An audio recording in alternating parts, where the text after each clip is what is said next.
Good evening, everyone. How is it going? How's it going, Jace? Hey, it's going pretty well. Been a while. Yeah, we actually have a podcast. You Yep. just have you just haven't seen us in a while. Our apologies.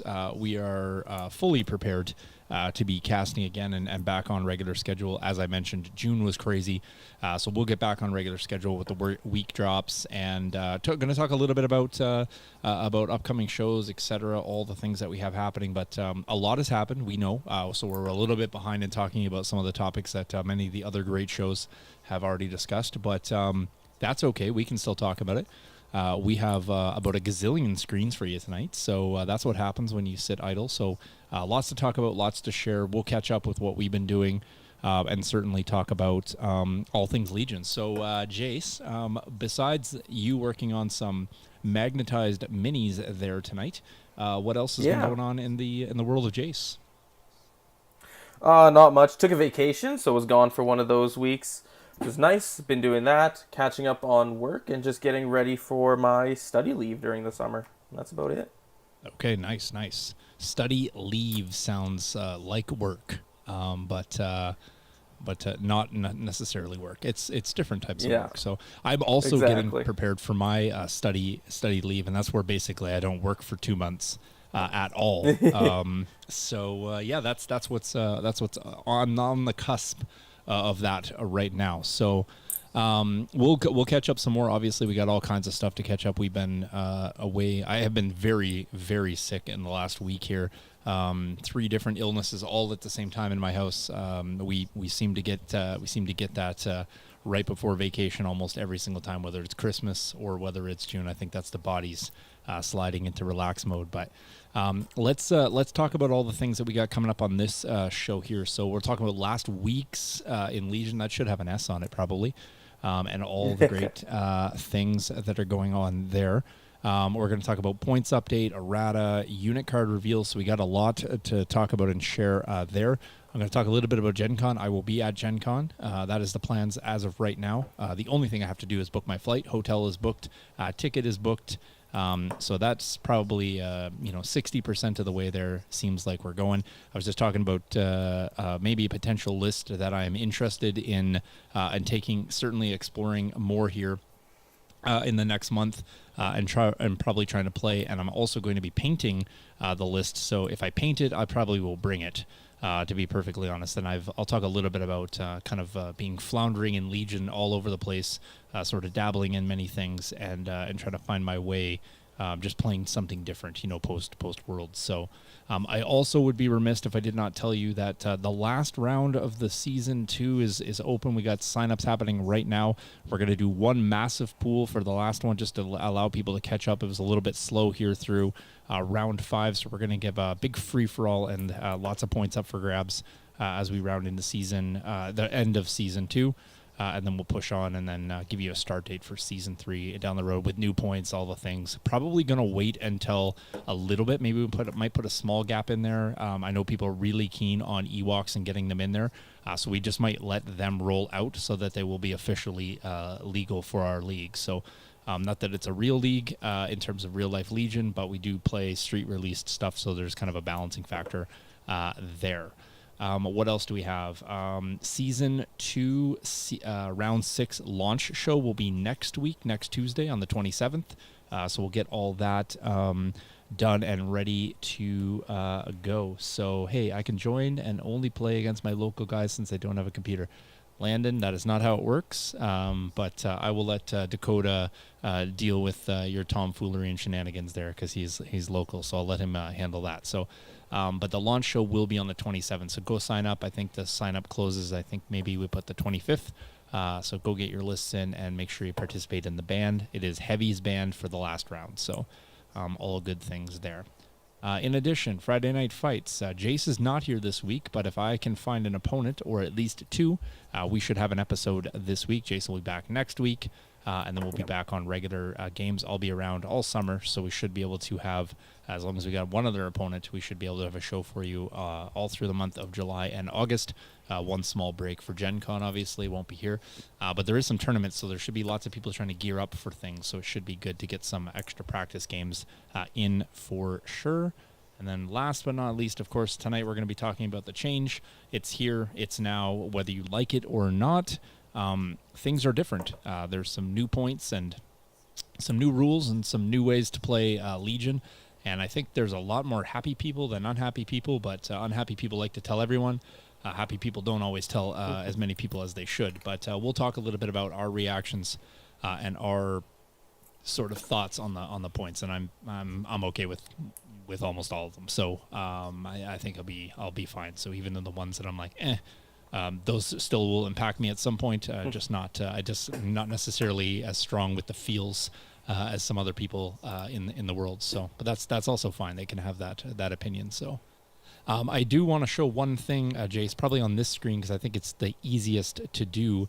And I will have these in the mail this week for all the folks. I think I have the list. Actually, matter of fact, I'll flash it right here. It's right there. That is the list of all the patrons that have card sleeves. But let me show you these because they arrived, and I'll tell you, the digital picture is cool, but the real thing is I think slightly nicer. So I'll hold them back here because they'll be a little bit in focus. But there is the CIS ish version, the CIS inspired version card sleeve right there. Nice and nice. There, of course, you have your Galactic Empire, or Galactic Republic, I should say. There is the Empire-inspired version. There's the Rebel one, which, based on Patreon choice, Rebels just seem to be the most popular ones. So either lots of people playing Rebels or they just like them. There we have some SC. And there we have a yet-to-be-named Clone Force that is not yet out, but there it is as well. So very, very good. The quality of this company that we've used has steadily improved. I think the quality of the card sleeves, the print, the process, and maybe I'm getting a little bit better with the designs in terms of maximizing the space, but these came out really good, the best ones that we've done so far. So patrons, you'll be getting your set of 10. Don't forget, Patreon perk. That's the only way to get them. As well, we'll be doing some giveaways, so you can't buy them. They're just either you're getting them or you're getting them given to you. So that is how that works. Jace, you are lucky.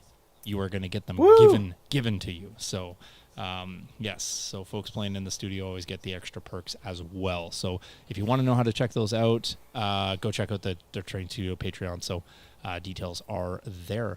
All right, Jace, let's jump over.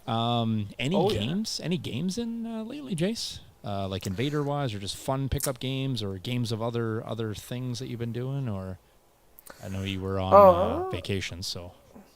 Yeah, no, all I've done, I played a couple Yavin-based games, I think, since we last talked. I think I had played one in our last one, so I've played one more since then. It did not go well. It was a double darks versus a double darks, but he had Bosk, which meant he could outrange crit me, so I think that went as we pretty much expected it to go. And somehow, I think Jake was looking into it, but somehow we're still in it for Yavin base right now. I think if we win this round by a lot of games, then we still have a chance, but I lost I lost my two last Invader League games. My second game ago, I played Nick from Legion 99, and it's I don't know how to describe it any more than just bad. Like, approach was fine, dice were crazy. Like, the Mando saves, I stripped 2 shields, but Mandos were actually 100% for the actual red dice that they had to roll. 100%. Not to be refuted. And the average dice pool, he had a really nice build out on them. He had the gunslinger version of the Mandos. And so, like, the math on that is about 5.5 with an aim for that shot. I think we've figured out, and he won't dispute. I don't think he would have any reason to. I was there. So was he. I think one time he rolled 5, and the rest of the time it was 6 and 7s. It was just brutal. Magna Guard, there was one roll on my Magna Guard that I rolled 1 surge on 6 dice. 5 blanks, 1 surge. Maul was just a beast, just stayed in forever. I had him down to a wound. He brought him back with a heal, got him down. finally killed Maul. But the Magnas were just swinging hard. Now I will say this: we did not have the new choke rules. And I'm not saying that the new choke rules would have helped me greatly, but it would have switched me throwing. Basically, he kept just killing the whips, and I had it just zombied them back as I typically do. But having a couple red with an immobilize, potentially proccing more often than not, would have helped me. I don't think I could do anything about the Mandos being just unbelievable in the dice rolls. That's pretty much how the game. Basically, I stayed in the ball, did what I could, but just could not do enough chip damage. I couldn't get Maul fast enough. I was in melee with Maul, I think turn 3, and I just couldn't kill Maul fast enough in there. He was a beast on his saves as well. And then because I spent so much time on Maul, the Vandos just basically took up shop and just basically raked B1s. So it was a fun game. We had a okay time. I think by the end of it, we're just fully expecting every dice to be coming up just Yahtzee. It was basically all I could do was just stay in and chuck dice. So played the 6 turns as I typically do, and that's how that one went. And then my last game I just played, all great players, played against Snyder, and ended up losing 2-1 on KP. In that one as well. That was just running into a big clone gun line with the B1s. Effectively, it was like that. I think I forget what the map's called, but it's the one that has the bridge in the middle. That has the bridge is the KP, and so you just have the kind of the 2 endpoints that barely touch the ground as the real estate on the ground, and then obviously the bridge top. So there wasn't a lot of real estate to put bodies in, and because my B1 units are so big. They just take up so much room. So he was able to kind of do a little force push shenanigans on the bottom. It would have been, I had a possibility of threatening his back, which could have been my win condition. But unfortunately, the Magna died on a pretty unfortunate roll. I ended up losing 5 wounds worth of Magnas on one shot again. And that's just not how the math typically works out for them. So that was unfortunate. They were unable to keep the unit tied up they need to, and then the other Magna couldn't go threaten. So sometimes the math works. That was also a pretty fun game. Pretty bloody, bodies getting beat up on both sides, and zombie Magnas for at least keeping me in. So that was quite good. Now those games kind of went poorly, and then my league games playing the Dark Palps. Have just gone just in my favor. Just very, very. I played J-Rod and I played Tyson, and the games were, I would just say, very one-sided for me. I played J-Rod with the double air speeder, and then what else did he have in that list? He had Mandos. Did he have Mandos? Oh yeah, Trip Mandos. And I lost very few models. I took down air speeders for the trade of 1 dark trooper, and it just didn't really go his way. Ended up killing all three Mandos with a little dive by Palp. He didn't even have to use all his attacks, and then we just called it there. And then I played Tyson on Sunday, and he was just a little bit hesitant with bringing in some units, and it just didn't end up working in his favor. But a good game, a really good guy. I was glad I got to meet him actually. So out of the UK, really, really, really fun game. But it's just funny. I'm playing droids in one league, and then I got the Palpatine Dark Troopers, which obviously are more points now. I think they're 819, and I think they're 795 in the league. Yeah. So I'm all done games. So that list is on the shelf. But my latest thing is switching over to Remnant. Triple Death Troopers is just nasty, and I won't talk about it tonight because I've already talked about enough games. But let's explore that list some more, Jace, so that we can give some people some thoughts on that, because I think it's I think it's amazing. I didn't give Remnant a very good hard look initially. Ironically, I did play it a couple times at Worlds, and my opponents were both really good with their lists. And to me, it's and here's why, Jason. I think you'll probably get this. It is not for me because it's too one off. It's not my typically redundancy and efficiency, right? However, I have found a way to sort of jam in 3 redundant Death Troopers, and that I think scratches the itch for me.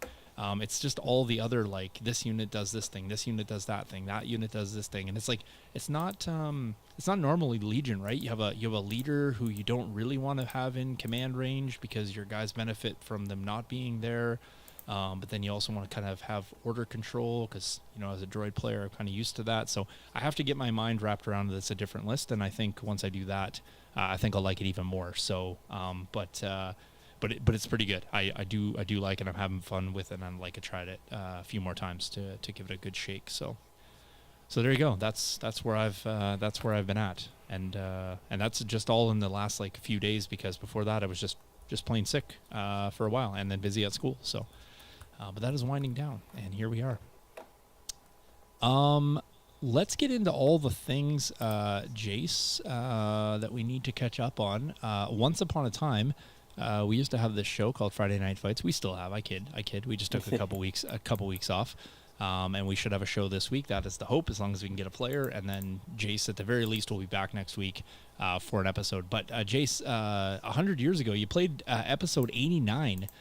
You actually played Landon New, who is new.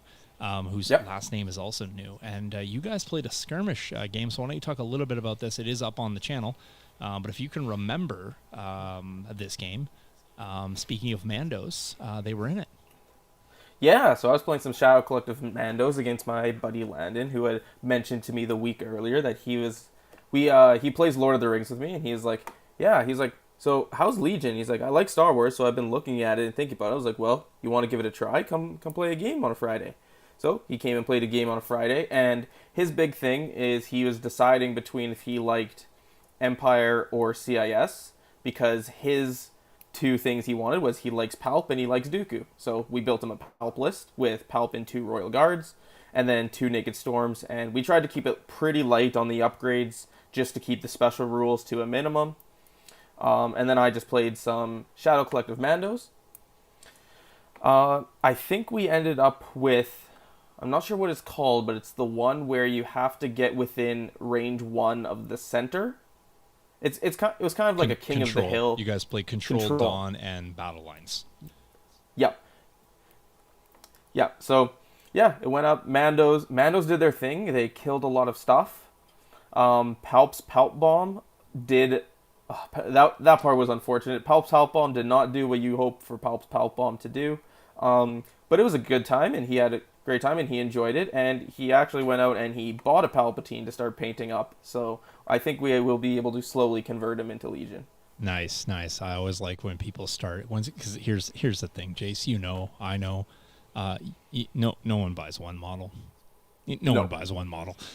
So he's as good as hooked. He might as well just go all in now. So, in fairness, he did not have burst of speed in this. So I think, in fairness, I think burst of speed in skirmish just probably over glorifies what the unit can typically do. So probably gave him a little better shake, because the last thing you want to be able to think you can do is turn 1 Palp Bomb every single game. But it can happen, but just not typically. So so that was a fun game. I like the table. Always like this one out, and I do like that we had some skirmish. Table. So hopefully we'll get some more skirmish in the future. So we want to also thank all the folks that have helped us along the way. We're kind of halfway through the year, which is great, but we're not the first year in, so that's also something to be said. We've had lots of patrons added, new and old donators. You guys have got us in our most recent pledge. We are literally creeping up there, 76% of the way there. I want to thank all the folks for helping us get there. Remember, you can help us out at trainstudio2019@gmail.com. You can go support the content directly. You can support it just by, donation, and you can also support it by checking out our shows. Remember, Tuesdays and Fridays, typically, we'll try to give you as much advance notice as possible. Remember, we are human, and we all do other things other than this, although this is a pretty cool thing that we get to do each and every week. So don't forget about us. Also, don't forget about the league. Like I said, the season sign-up is happening right now. Jump over to the Discord, sign up. It's free to sign up. There's nothing really at stake. It's just play a bunch of games, test out list, etc. And then rack up some points, play the league. We're going to wipe the board here pretty soon, and then start all again afresh and move it on up. So Not dissimilar to any of the other leagues that are out there. It's just kind of something we do in our own little backyard of our Discord. So, speaking of backyard, but not really, but in my basement, over in the studio, I did have the part 1 of this tutorial. The second part was supposed to come up. It's half filmed actually, but then I got into being really, really sick and lots of coughing. And so the second part will come up, and it's basically just this comprehensive tutorial as I can around flock applications, sand applications, how to prep groundwork, how to use different techniques to cover groundwork, how to do different preparations of your ground based on what you're going to add. So as much as I can jam into one tutorial, this really spun off a couple Patreon calls that I have. I do a service where folks can call in, let me know what they're working on. We kind of troubleshoot or suggest items that they may need. So that came up in a tutorial conversation, and I said, hey, why don't I just make this? You'll benefit and everyone else can, and it'll just exist in perpetuity on there. So remember, guys, if you join the Patreon, you get access to all the videos that have ever been made and ever are, as long as you're a patron on the tier 2 and above. So go check it out. It's easy to sub, and it's a few bucks, and if it helps you, great. And of course, if you're at the tier 3, a few times a year, 3-4 times a year, we have those added perks, including we got the card sleeves. So go check it out. Thank you. All right, Jace, now into the news, and we have a lot of screens, and so time to get into all this. I just want to point out here, this is brought to you by Pally from the Streets, confirmed to be currently burning his fingertips from his new foam cutter. So that came via Patreon call as well. So Pally is now down the road of terrain making, so which is kind of ironic because you can find so many great pieces of trash in the streets. So he's like on the front lines now of like found object territory. So he's really scouting it out. Yeah, exactly. Yeah, now he's torn between like building shanty houses out of foam and then turning them into tables. So it's a tough world. So not to poke fun. That's only poking fun at Pally, by the way. So I know there's lots of people who are down on their luck, and that was not a jive at any of them. Just FYI before you cancel me. All right, let's talk about all the things via the Twitter. So we're going to go back all the way to May 25th. On the Twitter and sort of work our way up. I think there's one maybe out of sequence here, but we'll work you up to kind of what's been on there lately. The last week or so, it's been some Shatterpoint, rightly so, because Legion kind of got spoiled that week of 25 May through kind of like 5 June. So there is a lot out. I do want to point out that somebody did some fantastic work on that background terrain. Kudos to whoever made that stuff a gazillion years ago. We can see the downed AT-ST that we rusted out, like circa 2019, I think. So great that they're repurposing this and getting some use out of that. So that is also not a jive at anyone. But Jace, how excited are you for Ewoks? Because I don't know where people are kind of quite landing on them. They're cool. I like them. I'll probably buy lots because I think they're cooler in lots. But like, is this going to be something you're running on the table, or? It's something that looks cool. I'll run it a couple times on Friday Night Fights, but besides that, like, I'll play the Battle Force, but besides that, I'm not really looking to take too many of them. In that, I also don't play Rebels that much at all in general, right. So I'll get them, but, I mean, they're not the most exciting thing for me. I'm more excited for the stuff coming out after Ewoks. Gotcha. Canadian Bear pointing out that he's excited to torch them. So some ominous comments coming in here from chat. Murder bears up in smoke. Murder the murder bears. Could be something. So they look really cool. I think I'm excited for the real estate that you got to kind of work on the basing, and I think that that'd be kind of cool.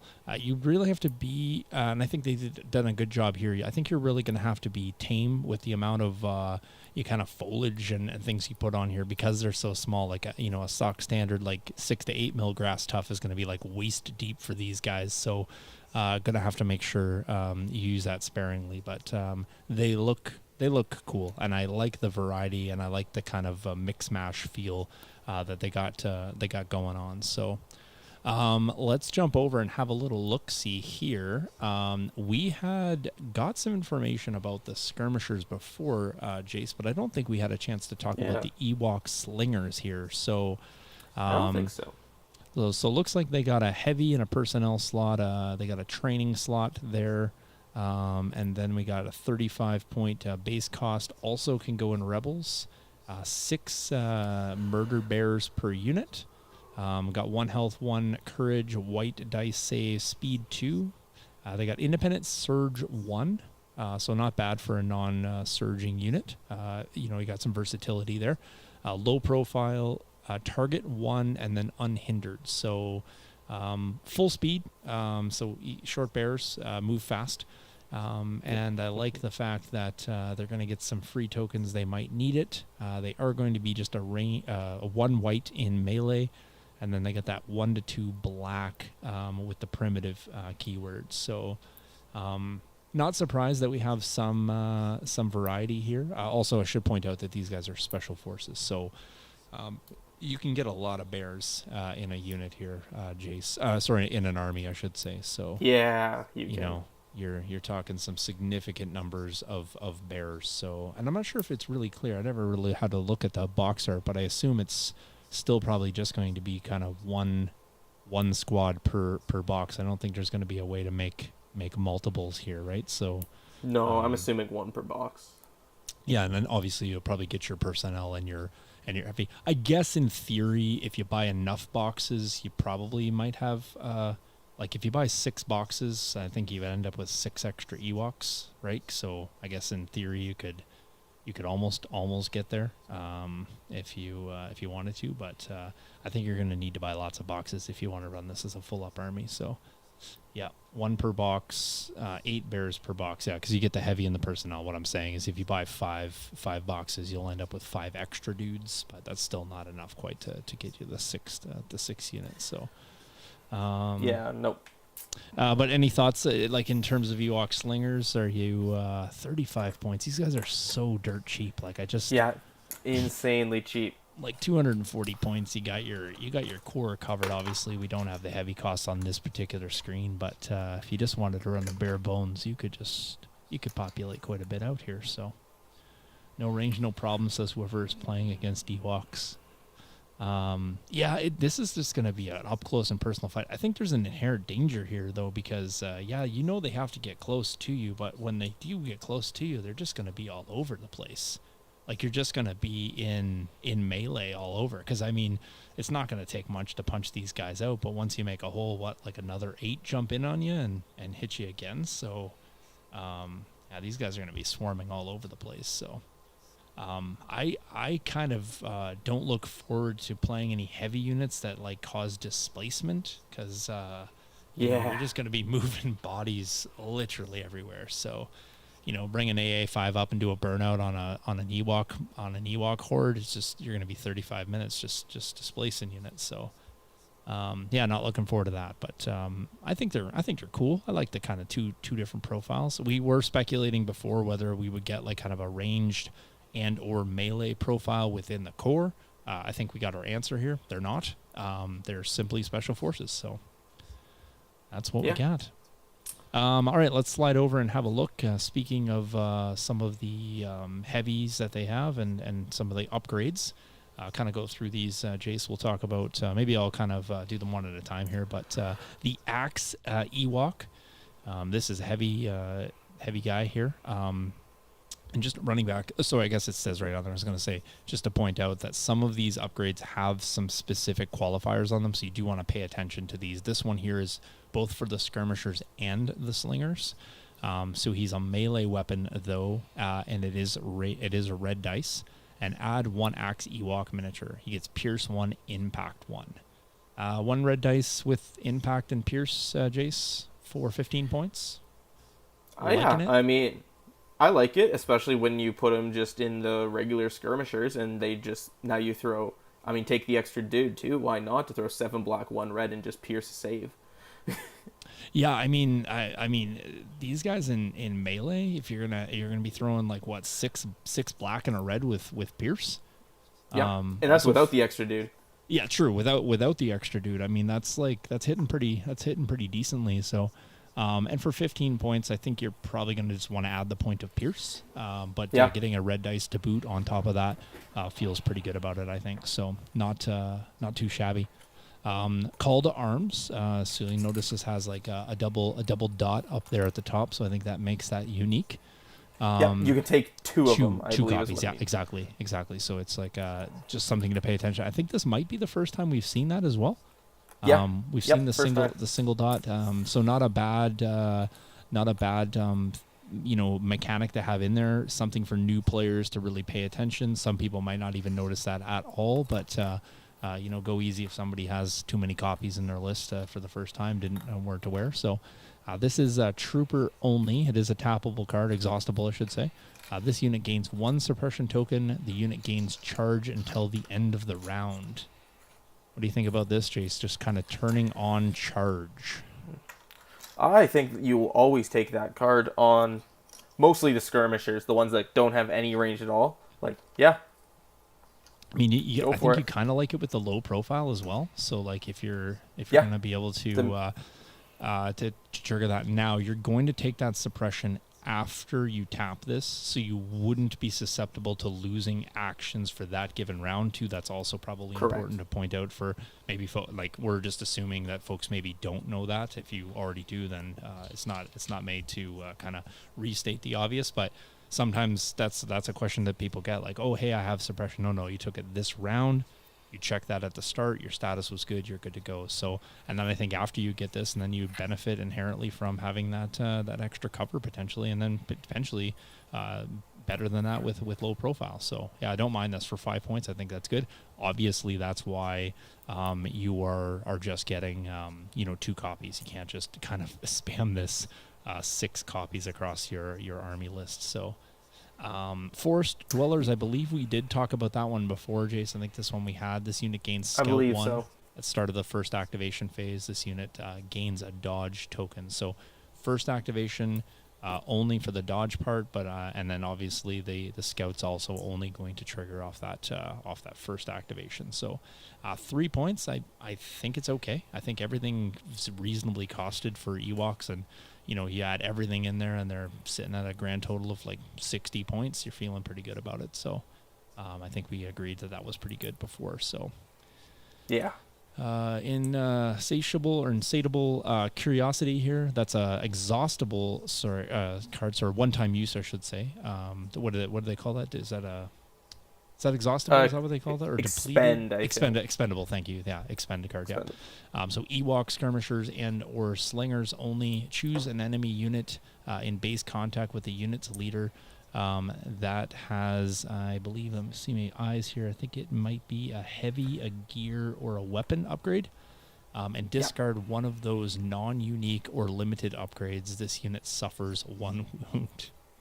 Very cool. Not something that we've come across before. I think this is just like, I don't think you pull this off without having a little smile on your face as an Ewok player, and it's like, what do you really like and what's been hurting me a lot? Yeah, let's just get rid of that. And by the way, here's a wound to boot. So, yeah, like you're taking, I mean, what can you do with this? You can strip like, K2SO's weapon kind of thing, right? Or, you can get rid of, I think K2SO's is a unique. Oh, is it? Oh, is his unique? It might be because it's Jin's Blaster Fair. That's probably a poor example, but you could take a T21B just right off a unit of Shores, or a unit of anything in Remnant. Yeah, heavies. I mean, you could take, get rid of gears. You could get rid of people's like prepared supplies. Oh, you didn't get a chance to use that, I believe, right? That'll go away, and all kinds of cool things.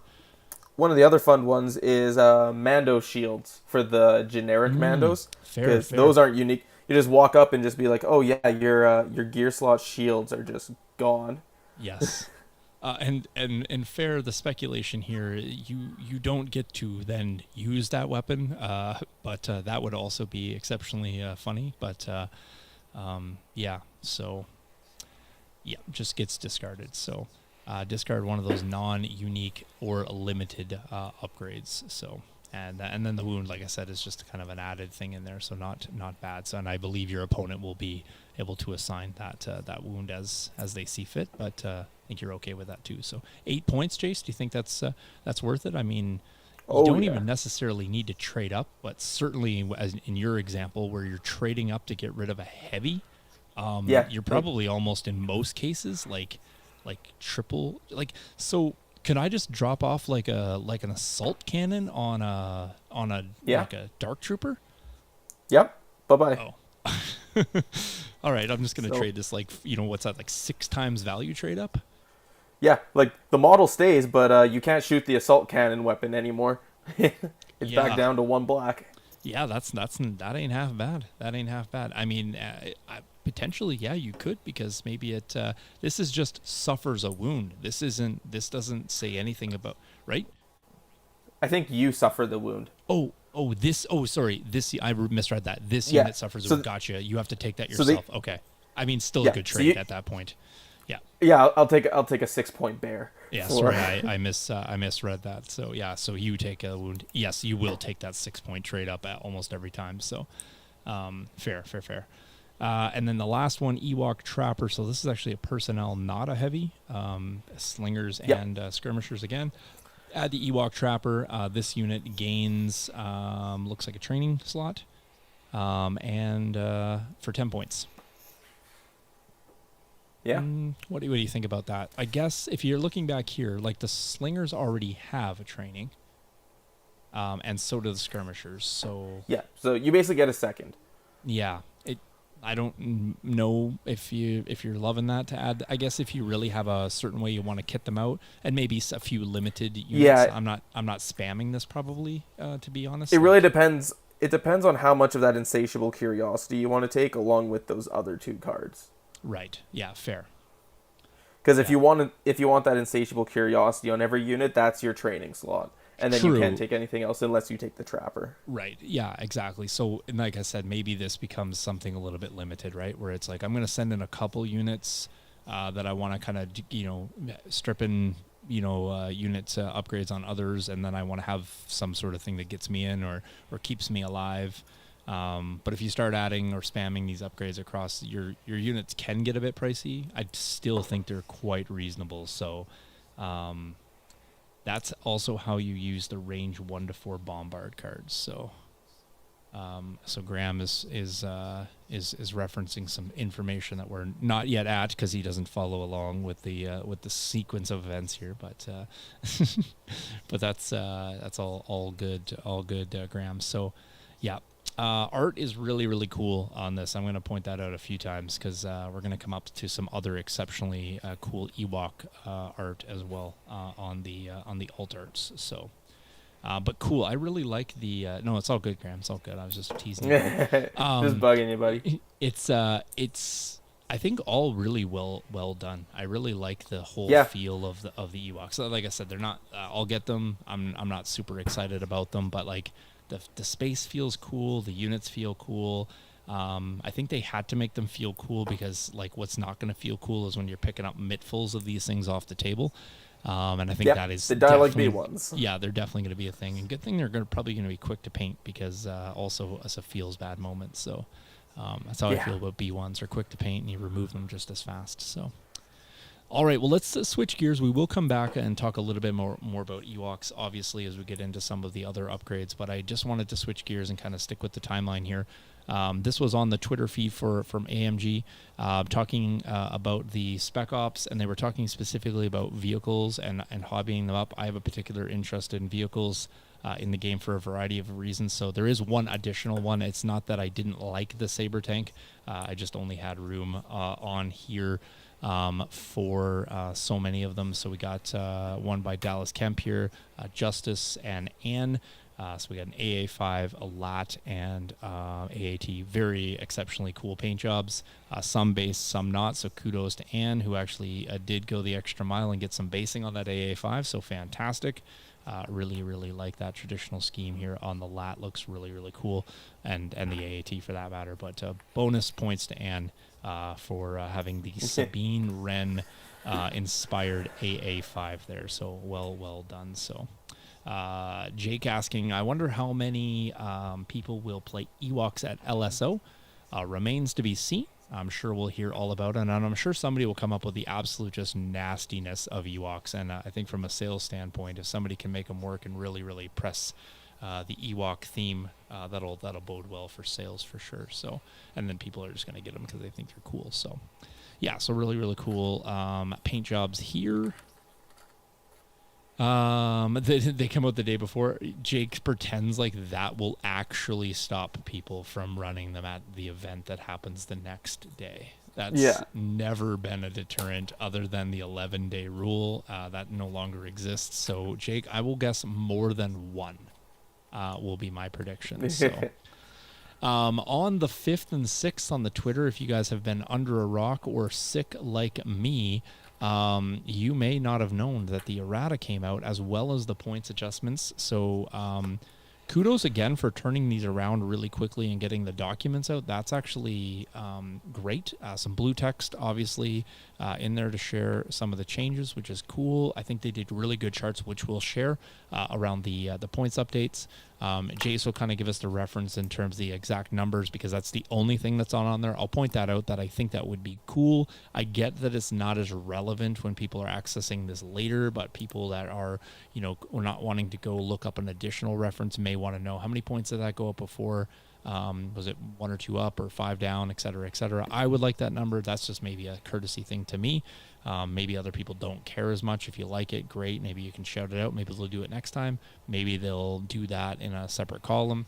Maybe it could be out for a limited time and then change it. But I think for the purposes of talking about it, not having to go cross-reference all the points and not having to memorize all of it would have been cool. But small gripe.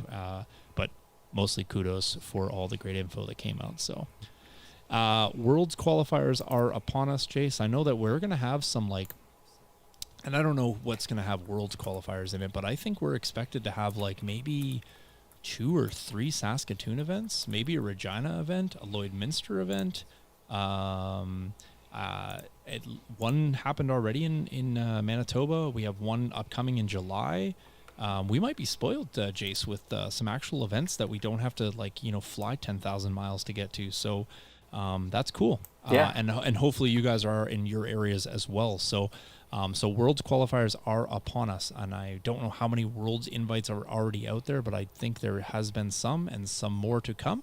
And so good luck in your adventures to qualify and get those. I'll be trying here and around, but I don't even know if I guess if I don't think that precludes me from going. I think I would still go. I had a great time at Adepticon this year, and I think it's on my list to go again. So I would look at that. Jake Witt working on his plans to make it to Worlds now.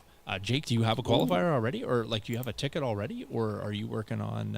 I don't know if Jake, because he played a local event or an event, I should say. Shouldn't say local, and so he has the ticket. I have the ticket. There you go. So Jake's working on plans right now. Well, we might have a contingent, Jake, so we can make some group plans potentially. So in addition to Open Worlds qualifiers, there's also some store kits out. I don't know if this is going to happen, but maybe on good authority, we might have some contents of one of these to give out and gift it to people. Just saying, stay tuned on the channel. But if you don't get a chance to get any of these, we might have some stuff just a straight giveaway. So come check that out for sure in the future. But the store kits are great. The organized play kits they're doing pretty good on them, I think. And I think people who are interested in the alt arts and all the extra business that comes in these. And I think people really like the fact that they can get the conditions, deployments, and battle cards that they don't already have. I think that's a big plus for sure. Canadian Bear says the Yoda is gorgeous. Yeah, it is pretty cool. Jace, you got any favorites on there? I feel like that Vader, I think we've seen kind of a version of that before. But you got any other favorites on there? I mean, that Chewie's pretty cool. Yeah, I like the Yoda and the Grievous the most. Yoda, Grievous, and Gar Saxon are my top 3 out of those. Right. I kind of like that sort of cross pose there by Grievous, kind of cutting the card off. And yeah, I agree. The Yoda's pretty cool. I'd say Grievous is right up there. Although I didn't initially see that Chewie. I mean, it'd be cool if that guy was torn in half too. So or tearing some arms off. That's very Wookiee-esque. But nonetheless, I think the kits look pretty dang good. Be cool if we got a sail barge. Sail barge now confirmed. Legion. I'm not exactly sure how big that would be to scale, but it's on a box art, Jace. So I think what's that? About 85% confirmed. Oh, perfect. That is a Legion table, by the way, so which would be very, very cool, just playing on the surface of the sail barge. Yeah, very, very sharp. So that one is out there. And asking the question on the Twitter was, are you basically heading to Adepticon 2024? And if you are, they got you covered. Also upcoming, and this one is a more recent one. I think this was just shared yesterday. Nova 2023. I've never been to Nova, but if you guys are interested, it's happening August 31st to September 3rd, Washington, D.C. I think this is, Kyle talks a lot about this event being exceptionally good and fun. And so if you guys are interested, there's the details on that. That's a bit of a tough one, as that is like the week before school starts, so that's a full meeting week for me. So Nova's never going to be on the table as long as I'm an administrator, that is for sure. But if it ever shall move, I would be interested. But if you are a Legion, X-Wing, or Armada player, go check out the Nova site for the details. One event I can get to, Jace, is Gen Con. So like I said, I got my hotel all booked up. I'm just soloing right now, so if you are heading to Gen Con and you do not have accommodations, I probably have an extra space, just so you are aware, so you can hit me up. Yeah, there's going to be a ton of stuff going on. I got a bunch of events booked, some brush up on some Blood and Plunder, just so I can crush J-Rod next time I see him. But I also have some like Blood Bowl demos scheduled. I think a Kill Team demo scheduled, because I've never played any Kill Team before. I wanted to try that out. And then I do have obviously a day booked for Legion. I think I'm a Friday for Legion. So I think I'm pretty busy Thursday doing some demos. Friday I play Legion. Saturday I think I left mostly free to kind of go shop and check out things. And if I'm playing Sunday, if I'm lucky enough to be playing Sunday, I'll be playing Sunday. If not, I'll be flying home. But looking forward to that. If you haven't been to Gen Con, it is my favorite event of all the events I've been to. Adepticon was cool, but I think Gen Con still does it for me. It is much bigger than Adepticon, much faster paced, and just a lot more people. So if you're not really into that and you like a slower paced Gen Con, Adepticon might be for you. But very, very cool. So if you get a chance to check that out, go do that. That is, I think, August 2 through 6, I think, is the official dates for Gen Con. So I am excited about it. So at Gen Con, we're going to get a chance to play the organized kit. I'm not sure if it's Paplo's, I think that's how you say it, Wild Ride. So I'll be playing the asset as well as this. So I've signed up for two little side events. And I think typically, Jace, if I remember correctly, I think usually every player kind of leaves with like the contents of what you need to kind of play that scenario. So if that is the case, I believe so. And we're pretty lucky. We usually can get access to these full kits, and if we do, of course, we'll keep one for the studio and then gift all the rest out. So if we get them, you guys will get them as some giveaway items. But I'm looking forward to going to get a demo through this. We'll bring it back to the studio and we'll play at least one game for a Friday night fight. So we won't get into all this other than to say, check this out, Jace. Again, not really into alt arts and all those sort of things, but I can appreciate cool art, and I think they did well with these. I really like how they've super minimized the card text on here, and we kind of know what ambush, push, and assault do, so we didn't really need those text boxes at the bottom. So they've really minimized this, maximized the card art. And we got some, I don't know if like Wookiees are just, Wookiees. I'm not sure if Ewoks are just like really not that great with pointy things, because there's a lot of eye patches in here. But like they sort of like miss the don't stick the sharp end in the eye kind of thing. But that's kind of cool. These Ewoks do not resemble the Ewoks I remember from watching like Return of the Jedi the first time, the cute, cuddly, like, bears in the forest. These guys look like, I don't know, they've seen some stuff, these guys. Limited because they're eye patches, but depth perception wise they're a little off. But these guys look really, really, really cool. So I like the art, and that's some more contents out of there. So if I come back with a set of these, I think they'll be kind of cool to throw on the table once or twice, just to get a look at them. So yeah, that is that. All right, continuing, Jace. On to some Bright Tree stuff. So back to June 7 here. Again, That background image looks familiar. Looks like we got some work in there. I also see in the very background, not ours, but that looks like an angry Chewie and an AT-ST. So that's kind of cool. And then we have yet another C-3PO model here. So talking about the Bright Tree Village Battle Force formation. I didn't grab the formation, the org chart, but we won't necessarily talk about that in this episode. But let's talk a little bit about C-3PO and Logray. So why don't you do, if you can see those, Jace, why don't you take us through these units? Give me a break here. Yeah, you bet. So C-3PO, the golden droid, commander, and of course you get just C-3PO. He is 40 points, no faction affiliation, so you can only take him in the battle force. He has a new action called Master Storyteller. Choose up to X friendly units at range 1, where X is the current round number. Each chosen unit gains 2 surge tokens. So that's pretty cool. Hands out surge tokens more as the game goes on. However, it is short range and has to be at range 1. He has Compel Ewok Trooper, so keep getting those Ewoks moving. He also has Infiltrate, so you can place them wherever you need them. And then another new rule, Divine Influence. While they are within range 1 of C-3PO, Ewok Troopers gain Guardian to C-3PO. While using Guardian, they may cancel hits. So you basically get Guardian plus Protector baked in to try to keep him alive, which is good because he has only 3 health with Surging White Dice saves, 2 Courage, and he has no weapons, so he cannot perform an attack. Right. But would still be able to enter into a melee, right? Because he is not a non-combatant, so he could, in theory... I don't think so, because I think you actually have to have a melee weapon on your profile to enter into a melee. Okay, so he could only be pulled into a melee, I guess. Yeah, so you can't go in there and hide yourself. Yeah, interesting to note. I'd like to know the answer to that. So while Jace is looking that up, I'll read Logray, and then he can talk about him. But... So he has 45 points. He has the command slot, and then 3 training slots. So no need to skimp on the training upgrades for this guy. He has Aid, Ewok Trooper. He's Independent Aim or Dodge 1, Inspire 2, Low Profile, and Nimble. Has a melee profile only of 2 black dice. Obviously, he's a commander. He has 4 health, 3 courage, so a significantly high courage bubble, given that the army is mostly 1s. And he has white dice save, and he has surge defense.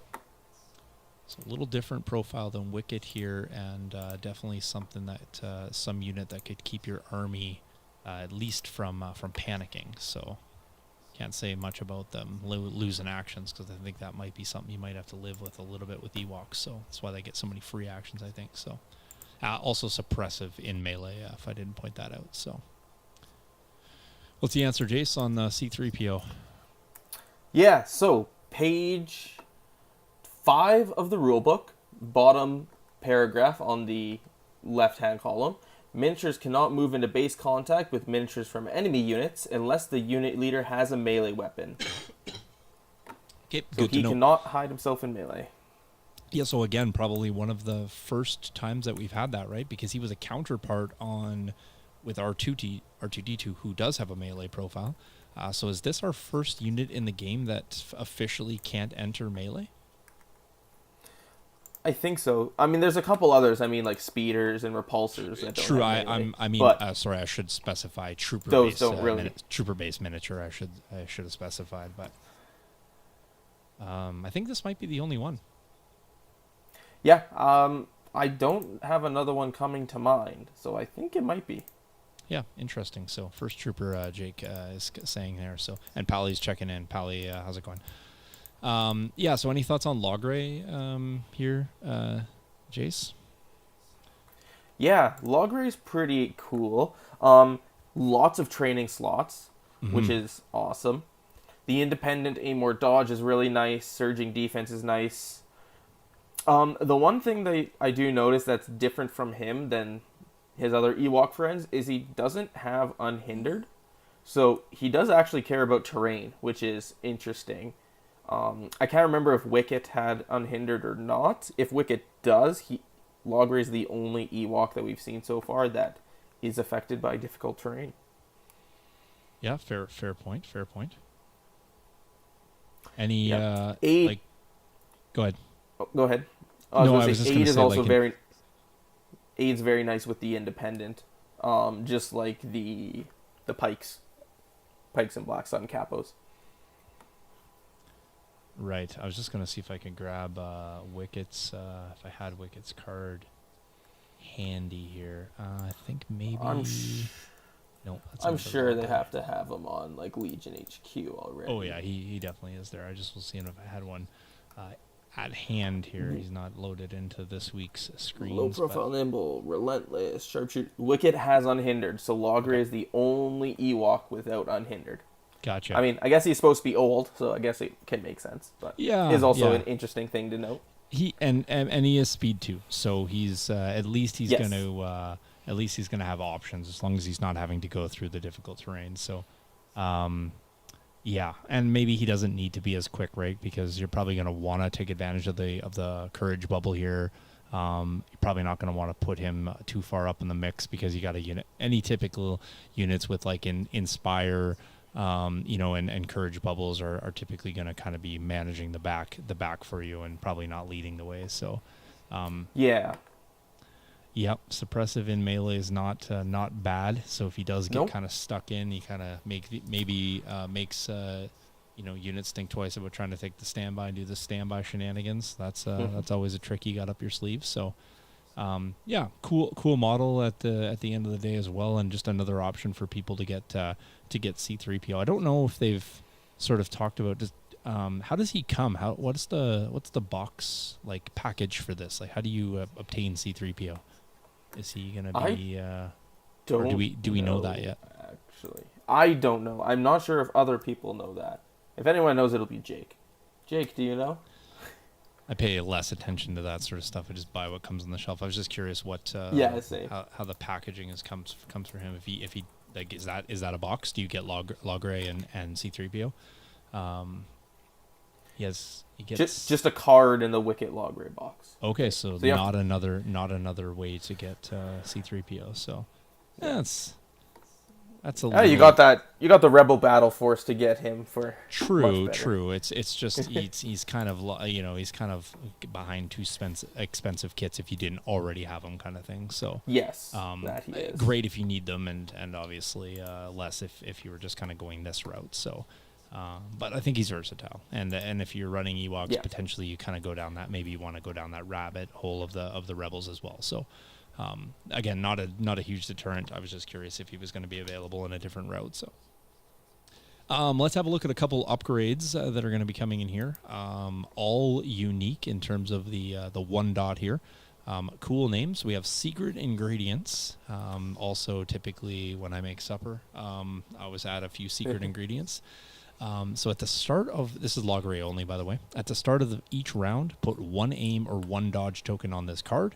At the start of this unit's activation, it may remove any number of tokens from this card to gain the matching tokens. After this unit uses aid, it may remove one suppression token. What do you think about that, Jace?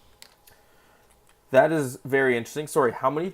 You put one of each token on? I think at the start you put one aim or one dodge. Or dodge. Yep. At the start of each round. Yeah. Yep. No, I like that. I think you always... I mean, it's 5 points too. I think you always take that with him. And it's nice that you don't just super suppress yourself by just taking all those tokens off at once using aid. Right. So it says after this unit uses aid, it may remove one suppression token. So that is kind of cool. So... yeah, not bad. It makes sense that and kind of the cool thing is here that you don't actually have any tough choices. So if you want to take all of these upgrades on Logray, you can, because he has the 3 training slots. So you're not even having to make hard choices here. So I think you just take the 3 Logray specific ones. Yeah, they look pretty good. So herbal medicine is the other one, Logray only again. So this is a free action. It's also exhaustible. Choose an Ewok unit at range 1, and I think it's Bright Tree, by the way. We'll just say Ewok because that's what we're referencing here. Unit at range 1. Remove 1 wound from the unit or restore 1 defeated miniature to the unit. So... nice. Yeah. Now, I'm just wondering, Jace, is this Does this allow you to do it out of sequence as well? Like, can you restore a defeated miniature to the unit that was defeated in a previous turn? Like, this isn't like a heal keyword. Yeah, I'm thinking so because it's not the. I can't even remember what the keyword is for healing, but yeah, it's not the keyword, so it doesn't treat. have that same. Treat yeah, it's not is- treat. Yeah. It's not treat, so it just says restore one defeated miniature. So yeah, I think you can take ones that have been defeated before that turn. Mm-hmm. It's kind of cool. And obviously you might not be doing much recovering with this unit, because obviously you can get this and use it only after you recover because it is exhaustible, but it is a free action as well, right? So Yeah. there is options to do that if that's what you're kind of using Logray for. So Pally pointing out down here, just going back, he says it's cool. It doesn't look like you need to pull the tokens off of the card to get the aid suppression mitigation. This says after the unit uses aid. So yeah, I think you're right, Yeah. Pally. You don't actually have to sign out those tokens because the aid it seems to be independent of the first potential action that's on there. So I think you're correct on that. So Jace, what do you think about herbal medicine? 10 points. If in fact you can use it over the sequence of a turn or between turns, I think that is really cool. I think you take it. I mean, if you really care, that whatever that card that we saw up above there, where you just get to kill weapons. Oops, let me go back up there. Insatiable curiosity. That one, you lose a mini, and then Logray is right back in the mix to get those back for you. So you have that option as well. So last unique upgrade here is Onward to Victory. Very cool art. I like that. Logray only, again, exhaustible, 10 points. This card may only be exhausted at the start of the activation phase. If you do, discard it at the start of the end phase.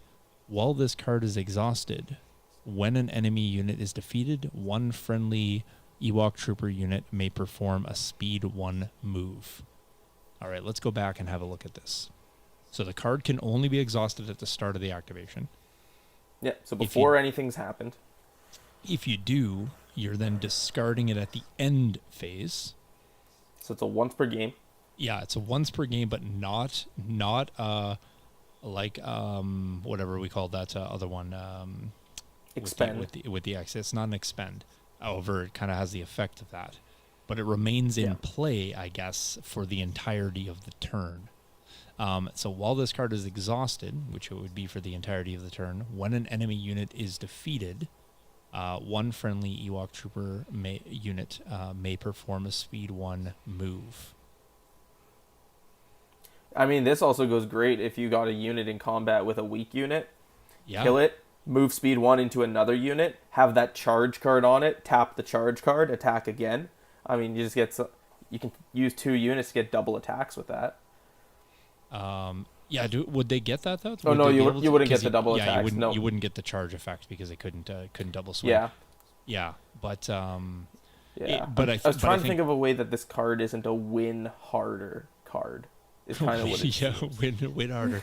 I guess Pretty it much. might be, but it might be nice in a situation where it's like a KP or an intercept or something like that, where you're trying to decide around like going back to your example where you have that charge effect, right? And maybe it's a double move into a charge, but you're not quite there, right? The other thing too is it doesn't have to be the unit that does the attack that true, did the it does move. not.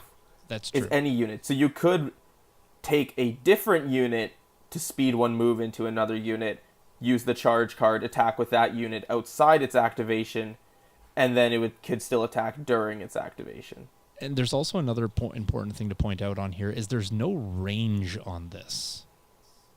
So I could have something in this corner happening and then potentially just like Speed 1 a unit on the other side of the table. Would that be fairly accurate? Because again, it says a friendly trooper unit. Yeah. But to your point, could I not double move into a charge, get that attack off, and then because that unit gets defeated, then actually just get an extra speed, like 1 move out of that unit after that unit is dead? You could you could three speed that move, or three speed that move that unit. There we go. Yeah, but Yeah, I move, would be move, doing tap so a charge potentially. I'd be doing potentially with a speed 2 into a charge, kill a unit if I was able to, and then do another speed 1. So again, that might be something where, hey, I'm not able to actually get to where I need to either score and or get into this intercept circle, etc. Or breakthrough for that matter. But this kind of gives you that. This one just feels like you'd really have to math this out, though, right? Like this is kind of. I don't know if you want to kind of rely and be like, oh, don't worry, I got this, guys. I'm going to play Onward to Victory turn 6, and I'm going to get all my charges off and make things happen. So. But it does. I think it is kind of cool that it doesn't have a range ban, and so. It's really maybe the calculus on this might be hard. Like you might be doing something over here and somebody just fails to realize. You're like, yeah, I'm just going to speed 1 this unit on the other side of the table that you thought had already gone and is finished now. So it's kind of cool. I like this card for all the craziness, but again, it's just a kind of a one time, and if it works, it works, and it might be more of a gravy card as opposed to a hard strategy. So. Speed X doesn't trigger charge, unfortunately. So I was talking about doing the charge off their actual moves from their actions. Yeah, he was talking about my scenario where you can go with a different unit to get charged. But Gotcha. Yeah, I was just building off Jace's scenario in a way that I think it would work. So instead of using this, I'd probably take offensive push so I can move Logray, aid, and aim away. Medic something, then recover. Yeah, I think you can still do all of that stuff. I mean, you could offensive push to have one more aim, but I think the fact that you can maybe move units that Logray's nowhere near or move a unit that's unsuspecting, I think there's some tricky plays here. So yeah, maybe a tried and true aim is good, but I don't know, for 10 points if you add it in there, I might try it out a few times before I say it doesn't have a place, that's for sure. So, I mean, the card's definitely great if you got an AT-ST that can just wipe units.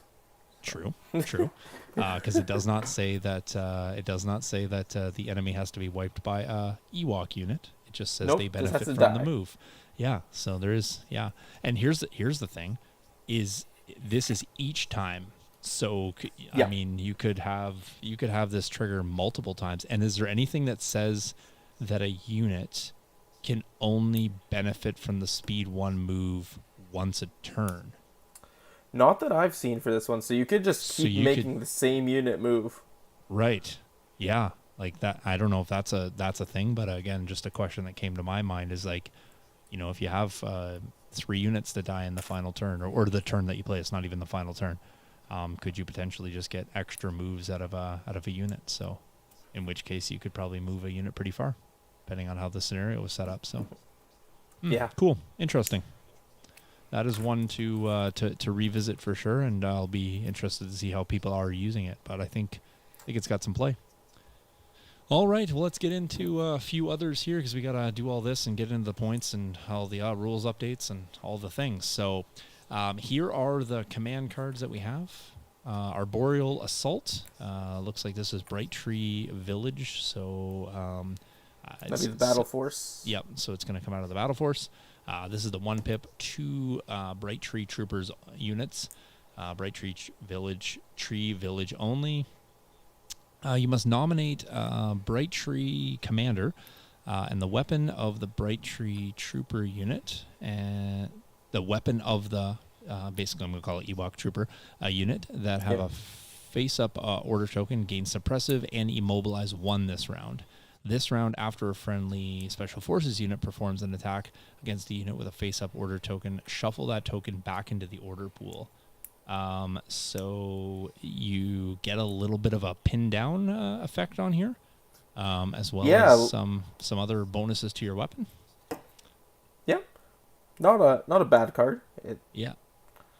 And it does it does say you must nominate a commander and the weapons of trooper units that have face-up order tokens gain this. So off this card, I feel like you're only going to get one of them with a face-up order token, at least off the card.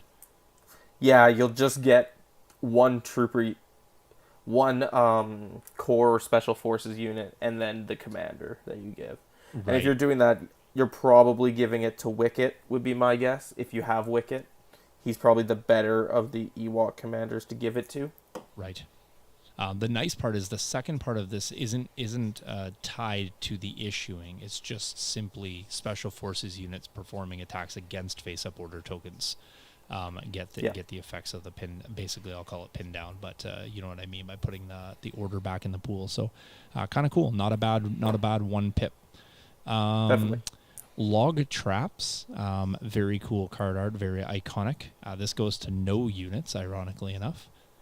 This is another one pip. This round at the start of the activation phase, one Bright Tree Trooper unit that contains an Ewok Trapper miniature may take this or may make this attack listed below. So I believe this is what Graham was referencing, having to have the Trapper and having to have the Trapper in the unit to perform the Bombard.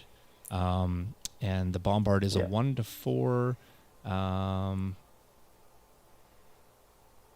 1/4 range attack, 2 red, 3 black, impact 4, pierce 1. Yikes. Disgusting. Yeah, Veers is just really feeling bad right now.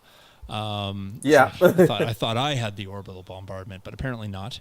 No, you do not. This is really, really awesome. So impact 4, like the chances of this proccing 4 crits into whatever it hits. So with Pierce, nonetheless. So that's kind of cool. The issue with it will just be cover.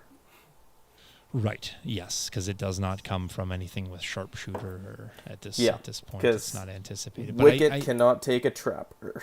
Yeah, and I think realistically, you know, an AT-ST, yes, it can grant cover. Yes, heavies can get cover in the game, but even at heavy cover, I think you're probably still feeling fairly reliant on getting, you know, 3 if you got any. Yeah, if you got any source of aim at all. So.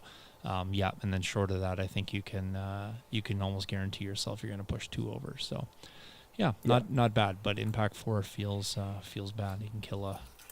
You can put a good dent in any armor source there for sure. So, hiding in plain sight. That is the 2 pip here. It goes to 2 Bright Tree Trooper units. You must nominate a Bright Tree commander. Units issued in order by this card gain inconspicuous this round. So, more inconspicuous. Here, so yeah, that would be crazy. Having suppression can't be shot at. You like 1 R2? How about a whole bunch of them? Well, and you can also give this to C-3PO if I'm not mistaken, right? Because he'll be a Bright Tree commander as well. Yep, just to kind of I mean, yes, he has all kinds of ways of shedding possible damage, but inconspicuous feels pretty good too. Just if you weren't interested in having to use a bunch of Guardian and do the things. So not bad. The cards feel like they feel like they have good benefits, but they are fairly limited in sort of the assignment. They do have some restrictions on who you're giving to, and I think that's probably fairly typical of a battle force to be a little bit more themed. Or a little bit more niche to certain units in your force. So, and then last but not least, 3 pip for the tribe. That is a really scary Ewok, by the way, in the corner there. That looks like a possessed like cat, with like a dead cat on its head. So there's that. This Bright Tree Village only. It's 3 Ewok or Bright Tree Troopers. You must nominate Bright Tree Commander this round. At the beginning of the activation phase, units issued in order by this card may recover. So kind of good if you have Logray and he's got a couple exhaustible cards and you want to get that free recover back. This round, Bright Tree Troopers with face-up order tokens gain Dauntless and Relentless. So, yeah. And if you got Unhindered, that Relentless keyword just feels real good. And Dauntless not bad because there's a good chance that you probably will be at a certain point maybe suppressed or have at least a few suppression tokens. So yeah, especially because I know we aren't talking much about the Bright Tree one, but there is a rule that during the end phase, the army removes 1 fewer suppression tokens. So you True. are a lot more likely to have those suppression tokens. So Yeah. Relentless, Dauntless, and Compel are all amazing for that army. Yeah, and to a certain extent, you might not mind those for the low profile triggers, etc. Exactly. But obviously, you do want to try to maintain as much activation potential with full actions. So, yeah, not a bad card to play, and it is to 3 troopers. Obviously, only 2 of them because you're gonna have to issue to a commander here, but.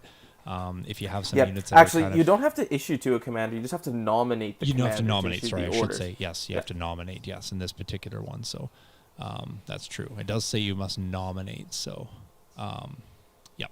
So it does not have to be issued to. So that does make sense. And I think that clarification should be. I think I had not said that on the other one. So yeah. So you still have to nominate, but you do get to issue out to different trooper units. So.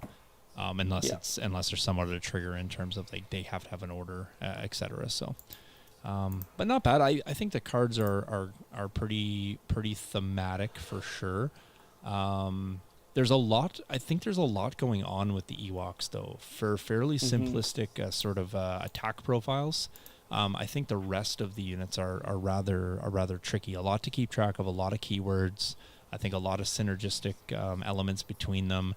And certainly some things that have sort of sequencing involved. So I'm not necessarily sure that this will be super new player friendly.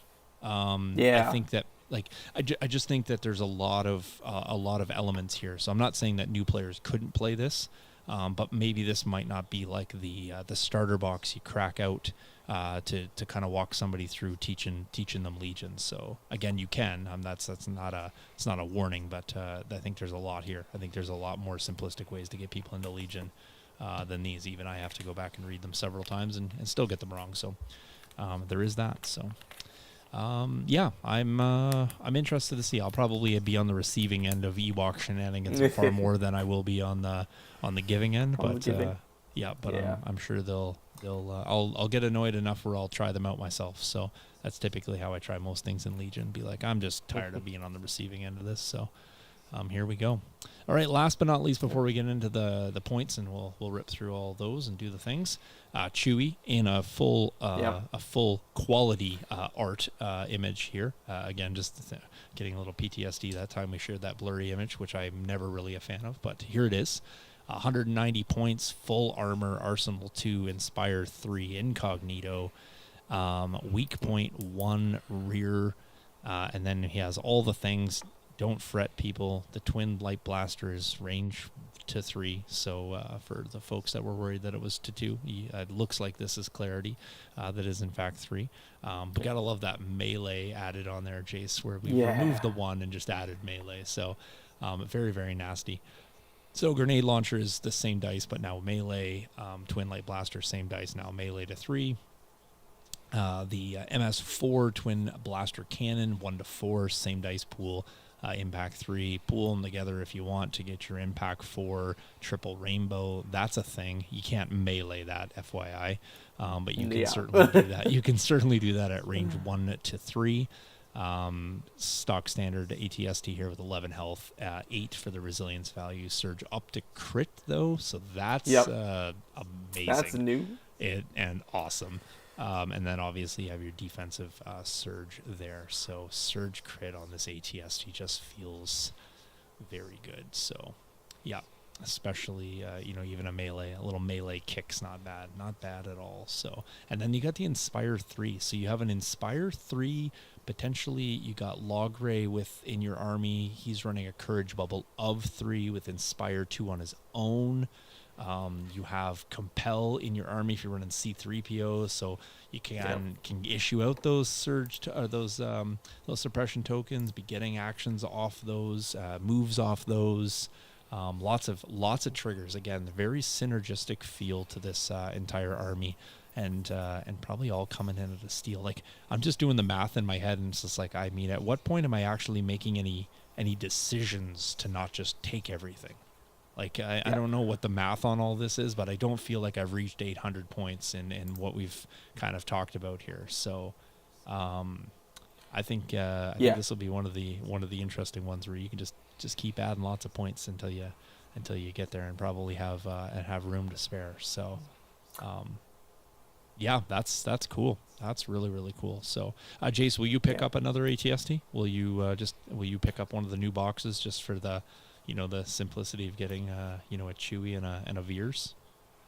I will, because I actually only own one AT-ST, so then I will This own guy, two. one AT-ST. Get out of here. All right, silly question. Of course you're going to buy one for sure.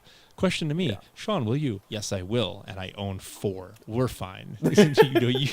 It's fine. It's fine. You can have more. I don't have a Chewie, and I don't have a Veers, so there's your answer right there. I think I said it before. I'll pick it up just for that, but... no, very, very cool. I think this will be a fun army. I think people who, like I said this before, if people who enjoy, these units in card form will likely enjoy them in model form and will likely enjoy them on the table. So, get over the fact you're going to lose models. Get over the fact that they're probably not going to maybe hit as hard as you want at some points, and other times they're going to surprise the heck out of opponents, and you'll feel great about it. I think you can't play this army without smiling and laughing with your opponent at times when crazy stuff goes down. So, because I think that's what this army is all about, kind of thing. So. Yeah, and the nigh unkillable C-3PO. Those 3 wounds, don't let those fool you. Yeah. That guy is like, he's gonna be around. He is gonna be around. Yeah. So, yeah, like only if you kind of make a lot of mistakes, I think, are you gonna lose him in a single swing. So, yep, looking forward to it. So, all right, Jace, we've covered Bright Tree, I think, fairly comprehensively and well. We'll obviously do that lots more. We've caught you up on all the Twitter news. Let's get into some points. We're not going to break every single one of them down, but let's go dealer's choice, Jace. You want to do rules or you want to do points first? Points is probably easier. Let's do points. Okay, and what faction you want to go to? Let's start with Empire, the one that everyone hoped to see change. Empire. Here it is, Empire. This Empire points update has been brought to you by... the Empire card sleeves. Here we go. So, Blue Jace has told me, and I'm fairly aware, is the changes. And he's got the points kind of ups or downs. I'll just read. I'm just gonna cover off the quick blue ones in case it's small and you can't see at home, and then we'll kind of talk about what we're at, and maybe we can even talk a little bit about, if we have some time for roundtable, if there were some things that were surprising you that didn't get a points change. So Agent Callus, he is now at 85, so he got a change. The E-Web Blaster got a change. General Veers got a change. Officer got a change. Heavy Response got a change.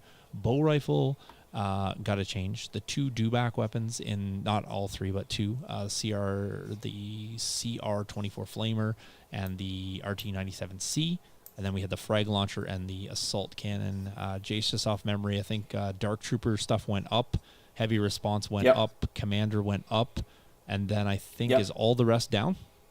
Everything else was down. Oh, look at that. Cool.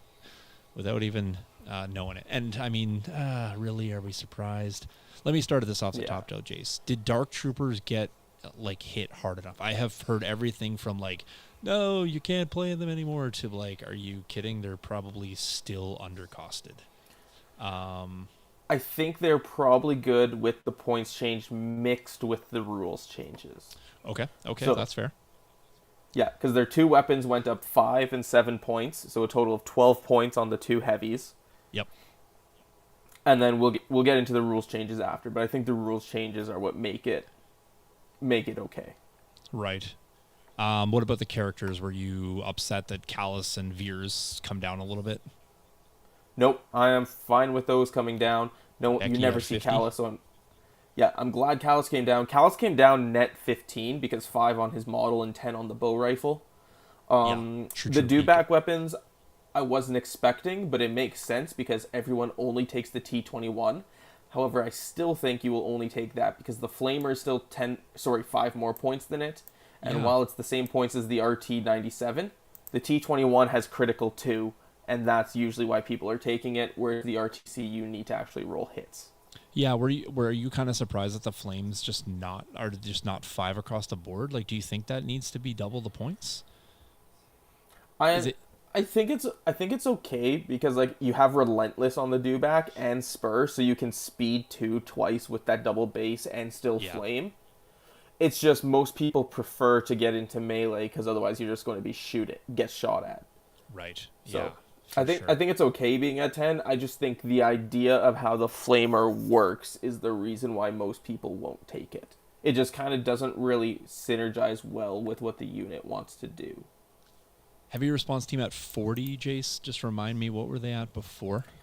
30, so they went up 10 points. 10 points, yeah. So that's a 25-point increase, like 25%, I should say, increase. Yeah.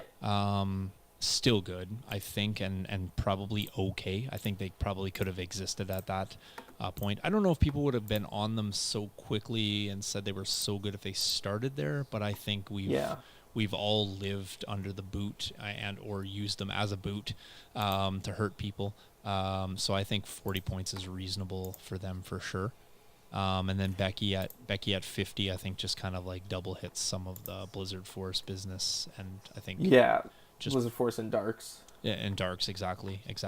Here's a before we jump off, and this is not necessarily linked to this, but I was kind of having this conversation. I don't know if I really love a world where we're talking about like 45 and 55 point heavies.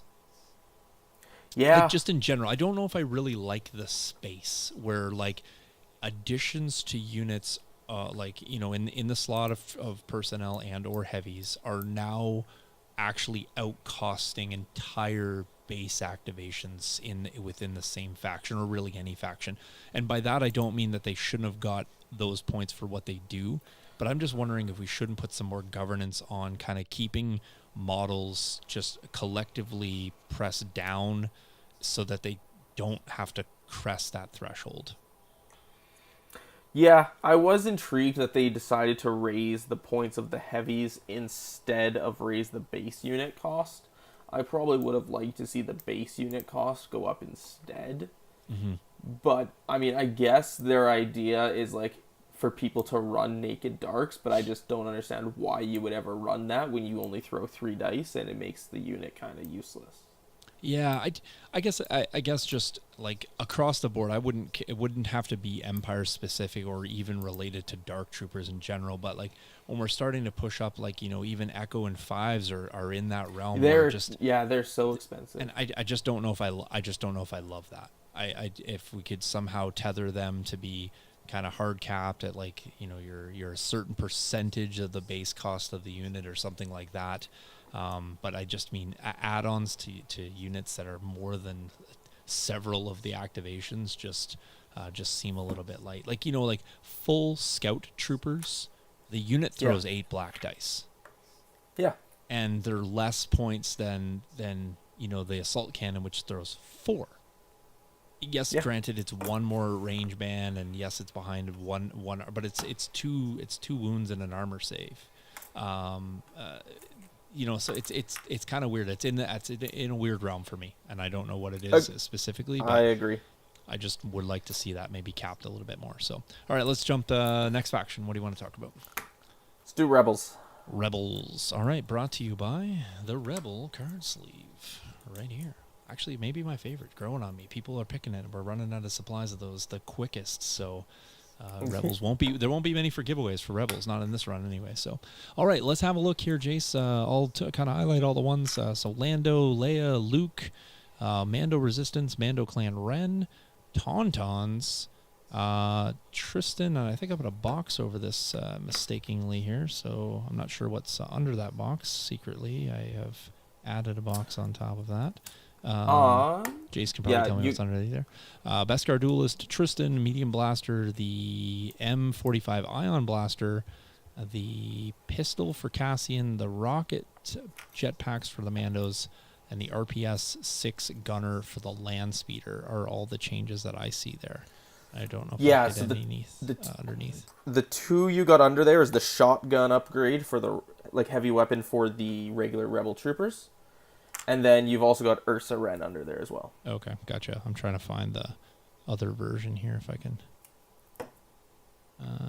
There we go. I got another version here. Something not hidden over it. So there we go. Yeah, Ursa. Yes, and the SX21. Okay, Jace. So just kind of going through these. Let's maybe let's have a look at the characters here on the left hand side. So. What happened to Leia, Luke, and Lando there? So, Yeah, so Lando down 10, Leia down 5, and Commander Luke also down 10. All good, I think. I think Yep. Luke coming down a little bit, and especially 10 points feels pretty good there. So I think the Mandos came down as well, both of them. The Mandos did come down for both of them. Both went down 4. Okay. Did Tons come back down another 5? Like weren't we at 90 at a point before? Or 90? We were.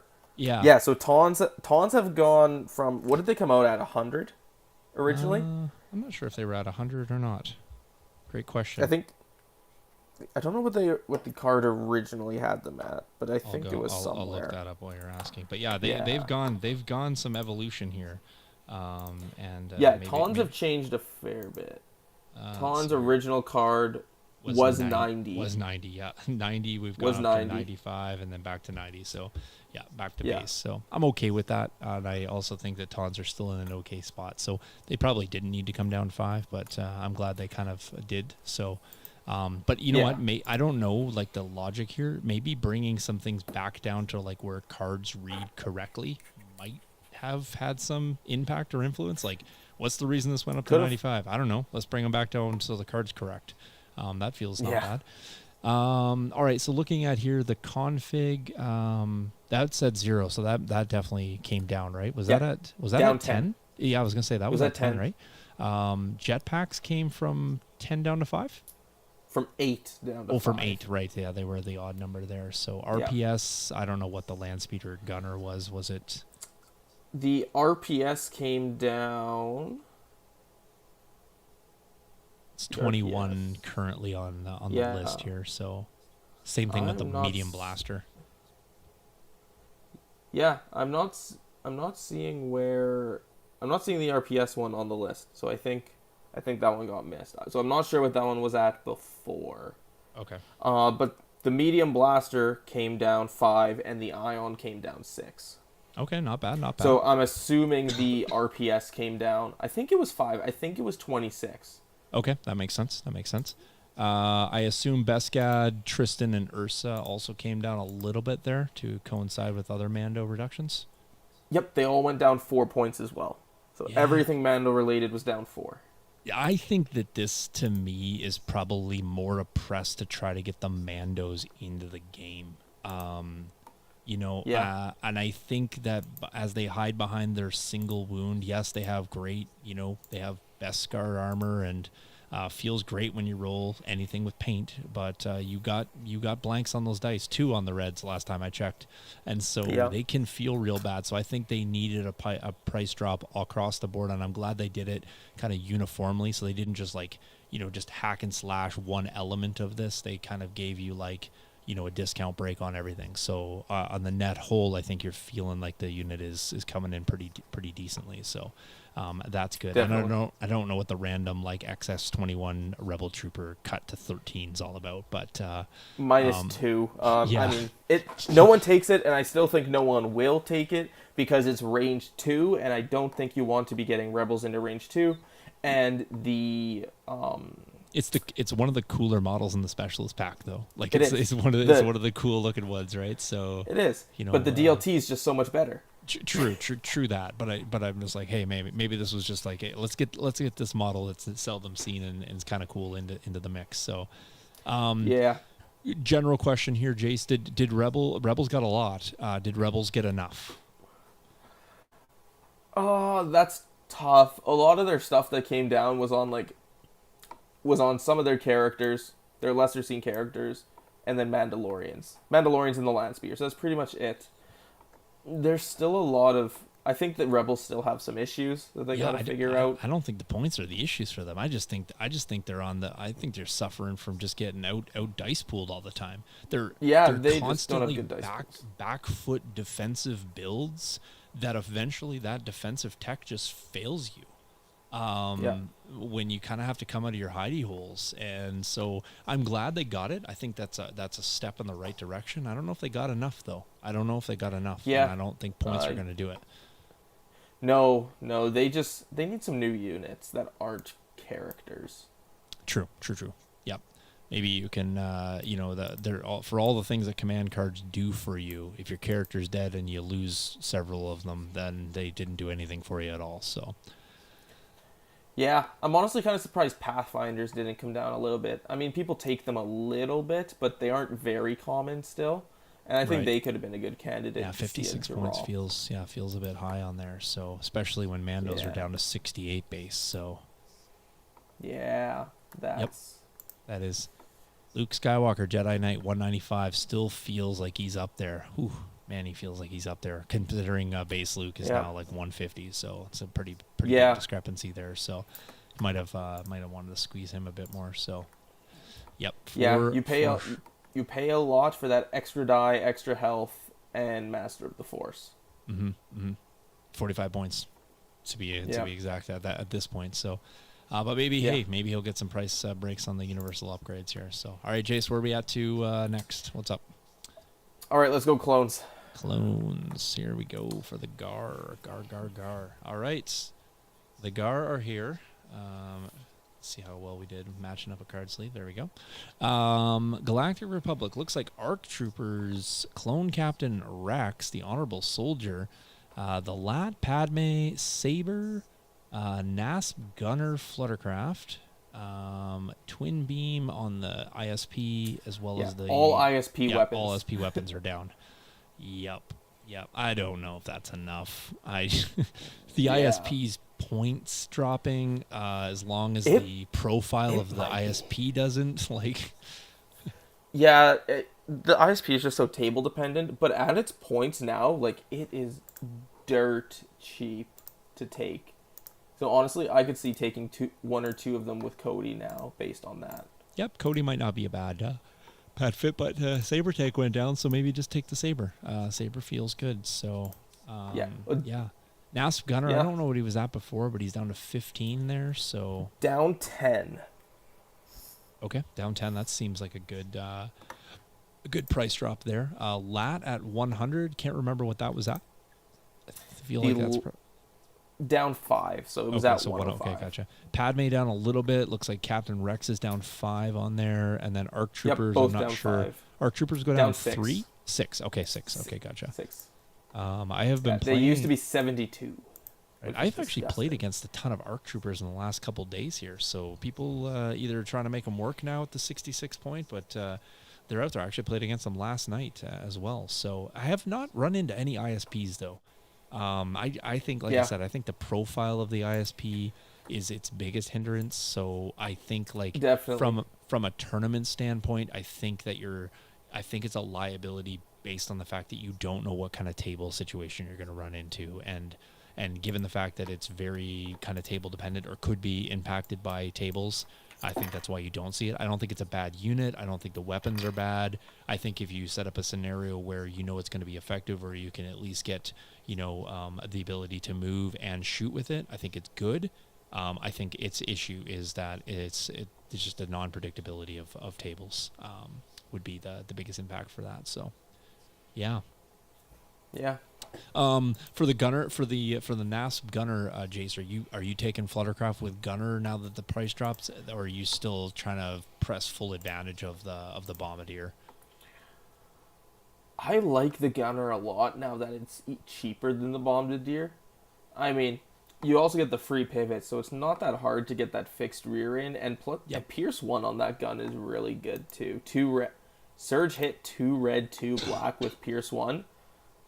That's pretty nasty. I do actually really like that. Right. And I mean that's 70 points. And you can fire support into that too, right? You can still fire support into that, right? Yeah. Yeah. So maybe a situation where Cody, like I said, Cody's in the list, and you're kind of getting out, direct vehicle and maybe some other benefits. Maybe there is a world where you can kind of do that. Certainly, it plays entirely different, so the play style has to be adopted to play it correctly. As most things, right? If you play them wrong, you're probably not going to get the full legs out of it. But options there maybe. So, and coming down 10 points doesn't feel too bad. So, I mean, clones across the board, if you're gonna subtract 10, 15 points out of a clone list, they can do a lot with points. They're so point starved a lot of the times. When you kind of free up some extra points, you can jam some good tech in there for sure. Some scary stuff. So Yeah. a lot of medics lately. Actually, I've been running into too. So people seem to be getting full legs out of medics. So I think the fact that they just become an extra gun at that point and a heal is really a bonus for them. So. All right, what do we got? 2 left, Jace. We got SC, and then we got some CIS. Where do you want to go next? Yep. Let's go CIS. All right. Best for last.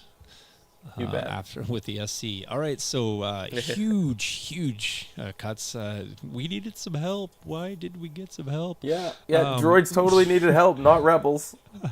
So we got the Commandos. I think came down. Dooku, I think, down a little bit. Down. Grievous looks like he's down by 5. Super Down. Tac. Everything in droids went down. Nothing went up. Fair. Super Tac came down. Was he 95? Super Tac is down 5. Okay, yep, 95. Deflector shields came down to 10 off the Commandos. Were they like 18? So down 8. Okay, yeah, gotcha. Yep. These ones I kind of maybe can go from memory. And then the DL T-57 Annihilator. Was that 10? Down to 0 now? It was 8 because it already had a points drop. Gotcha. Was and it now 12? It's just free. Where did it start? 12 or what was that one? I can't remember where that. It's been a while since I played the Grievous gun. To be fair, but yeah, it started at 12 and then dropped to 8. 12 and to 8 to 0. Okay, wow. Don't you just really feel bad all those games where you took and you play it? Like when you see these points, and this could be for anything, where it's like, man, I used to play that at 12 points, now it's 0. I could have used, how many games I could have won with 12 extra points back in the day. Yeah. Wow. Anyway, that's the value of that. So and now it's just an auto include for sure. So checking in, Shawn, welcome. No worries, we're still ripping through here. Good crowd tonight, actually hanging out with us. So. I think I'll pose the question to you, Jace. Was this enough for CIS? Because I think it was more than enough. You think it's more than enough? Yeah. They got more changes than I thought they would get. Okay, fair enough. Rebels got underchanged. I feel like CIS got changed more than I thought. You think like Magna Guard could come down by about 15 points there? Come on. Now. Yeah, I'm okay with Magna Guard staying back up a bit. I might not have cared if we seen little Rad Cannon maybe drop a couple points there just to start getting them out. I would have actually liked it. I would have liked to see that one drop. I would have liked to see that drop. I'm okay with what they did drop. Grievous, Dooku, Droidekas. I want to play Droidekas, so I am happy they are dropped even more now. 70, I mean, they started at 100. They started at 100 points. Wow, yeah.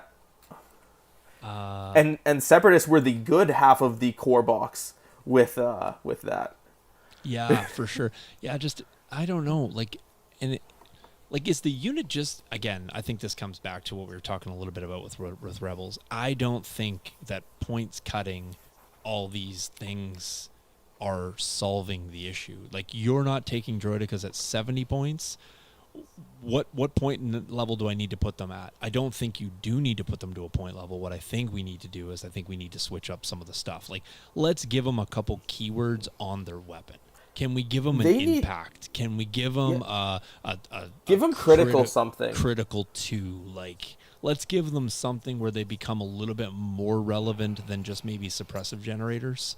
And because, with everything having cover, that 6 dice attack, realistically, what are you punching over more times than not? Probably 3. Maybe 4, because you don't necessarily have aims with them all the time. Yeah, the issue is just the lack of surging ability on Droidekas. Right. Just because there's so many times that it's just the dice don't really let you get enough through. No, that's fair. Yeah, so I think this, again, falls into that same category that I don't think the price drop for everything is the answer to making everything good and viable. I think some units just need to either have an overhaul or looked at the keywords and kind of bring them up to speed. And maybe they can crawl back up in the points if you want to bring them, make them relevant. So, yeah. All right, well, let's have a look at SC. I mean, they're new, Jace, and they already have more, and they got so many more cuts. And they are literally to all the things I like to run. Swoop Bike 65. My SC just got better. I don't know if Swoop Bikes needed a price drop, to be perfectly They honest. did not need that. Based on the fact that I just ran into Mandos, they did not need a points drop. I mean, they probably. But I'm did. happy they got They it. probably did, but I'm just being a sore belly about it. They weren't the reason that I was like 100% dice rolls were the reason, and the points have nothing to do with that. So they were excellent, but I think we'll see more, and maybe that's a good thing, and probably SC players are rejoicing around the world. So Black Sun Enforcers getting a little bump. I'm not sure what the 50 were. They 48. So Black Sun went up 2, so they were 48. Now they're 50. Gotcha. Okay. Saxon, I can't remember. I think he's down a little bit. Was he 105? Yep, down 5. Okay, gotcha.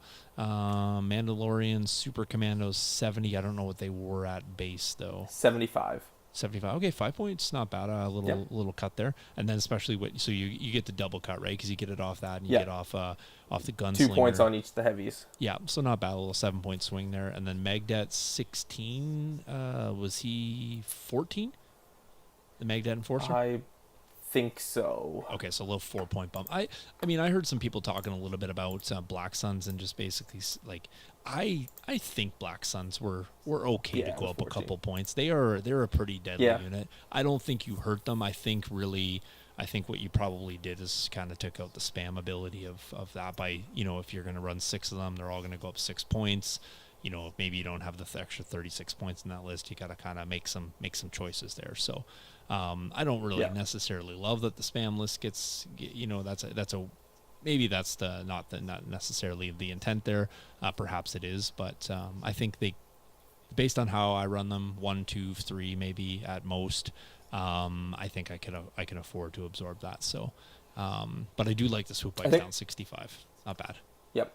I think the big one too that we didn't mention here is the Imperial Boba Fett went up 10 points. Yeah, he probably could have. he definitely was. He was a little good. He's pretty good. Pretty good. 130 points doesn't feel bad for him at all. No. 135 I probably could even live with, to be honest. So, yeah. And CAD staying 105, Bosk 105, everything looking good there. Capos didn't get anything. Pikes. Pikes. They're good. They're good. I don't know if it warrants pushing them up, but I think they got kind of, they're good. They're good. They probably could have gone up a couple points, maybe. Maybe give them a 2-point bump too. So I think if you do that, though, you probably off balance the Black Suns, and maybe the Black Suns shift up even more. So they might have just kind of split the difference and kept it down. So okay, Pikes, I think, already did get a bump. Yeah. On some things already. Yeah. No, fair. All right, well, that's that. I think overall, like I said, like it, lump it, doesn't really matter. You're going to like some of them. Some you're going to kind of head scratch. Some you're going to be maybe a little bit more happy about. And some you're going to be, not enough. I think this is like anything. You're going to probably hit the masses with a net overall. Yeah, we needed that, whether you play those units or not. I don't think there's too many Dark Trooper players out there being like, geez, I really wasn't expecting to get hit with a points bump. I mean, they're probably like, that's all. I think that's more the case of that. So quad, sorry, there, we did not there are cover. neutral upgrades. Let me just see if I have go ahead. I think I have this. Yeah, I was going to say Force Choke went up 5 points. Yep. Quad Gun went down 3. Yep, I have it right there. Sorry. Quad Gun went down 3. I mean, great. Yeah. I mean, Choke is that's a pricey for Choke now, but pricey for Choke coupled with what we're about to get into, I think is with the rule change we're about to get on that. So yes. Yeah, and I will say it's about time that quad gun, got hit. Dropped a little. Yeah, I mean, it's still that thing was expensive. It still feels fairly expensive, to be perfectly honest. So I just think that I like it. I like it when you play it like it's a jam in boss and you got the the 360 and it can put in work. But at times it just feels like what's the crit done, like 16 points I think for the rainbow crit one. Oh, it's something tiny like that. It is, 16 points. yeah. It just feels more consistent for whatever reason. I'm not sure. So I think it's just that non-surging thing, and Yeah. it doesn't even matter. You seem to have multiple tacticians, and you still can't proc that those black dice. So, Right. yeah. The interesting thing too is this is the second drop on that quad gun. It was originally at 36. Oh yeah, it's just a feels bad again, and it has impact too. It's got all the things, but it's just, I don't know. Maybe that's one of the things that's just never gonna make people happy. So, all right, well, let's jump into some of this, and we'll leave a couple minutes because we're gonna hit that 2-hour mark. We won't leave too long for call center, but we will give people a couple minutes, but because I'd like to do some other things this evening. But here's the errata, Jace. Well, how about we go just a page at a time here? We'll cover it all, but looking at all this, was there anything significant on there that we need to kind of cover off? I think a lot of these we have covered before. I'm just trying to think about anything new. People maybe don't necessarily know of Son of Skywalker. We had all that. Implacable, Darkness Descends. Yeah, These are all old changes there. Again, just for comprehensive sake, I thought I'd bring it all up here. You underestimate my power. E-webs. Got rid of the plotting. We already know all that sort of stuff. Just kind of going through here, top to bottom. Anything on there that's of note or issue for us? I'm not seeing any on this one as well. All right, let's hit this one. Force choke, if you want to kind of cover that off, because that's a big one. Yep. So restriction is still dark side only.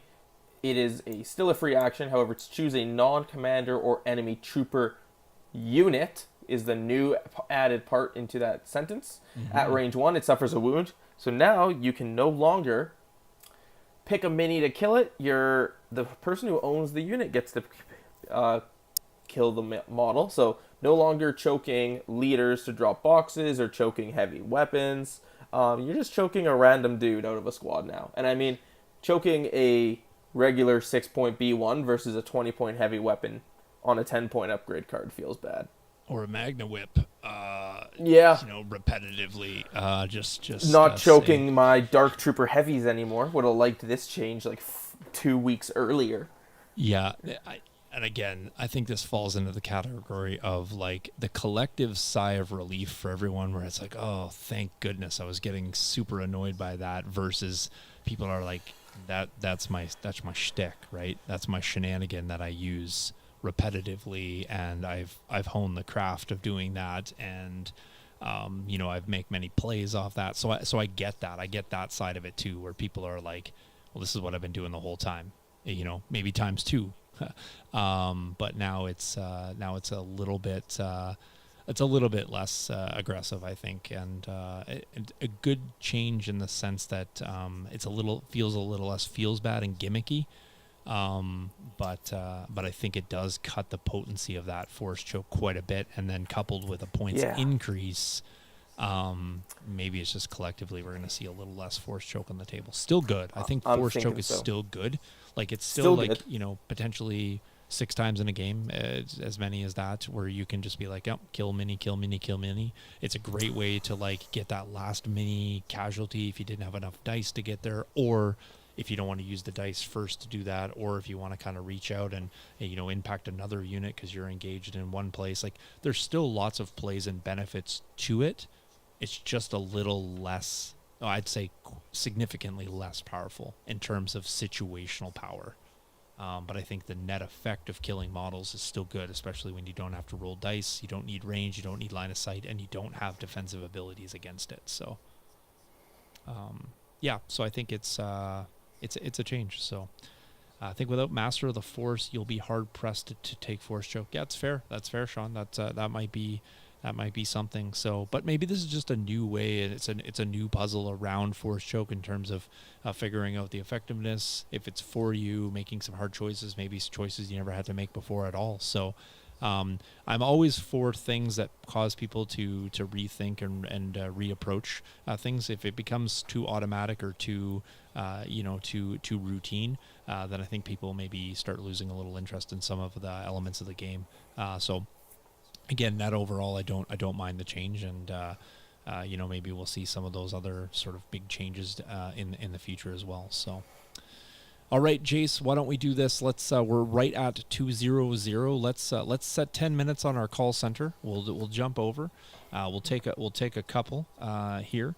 I got a couple sort of soft topics for you. First time callers, win some, lose some. If you want to kind of talk about maybe a plus and a minus coming out of the changes, points, etc.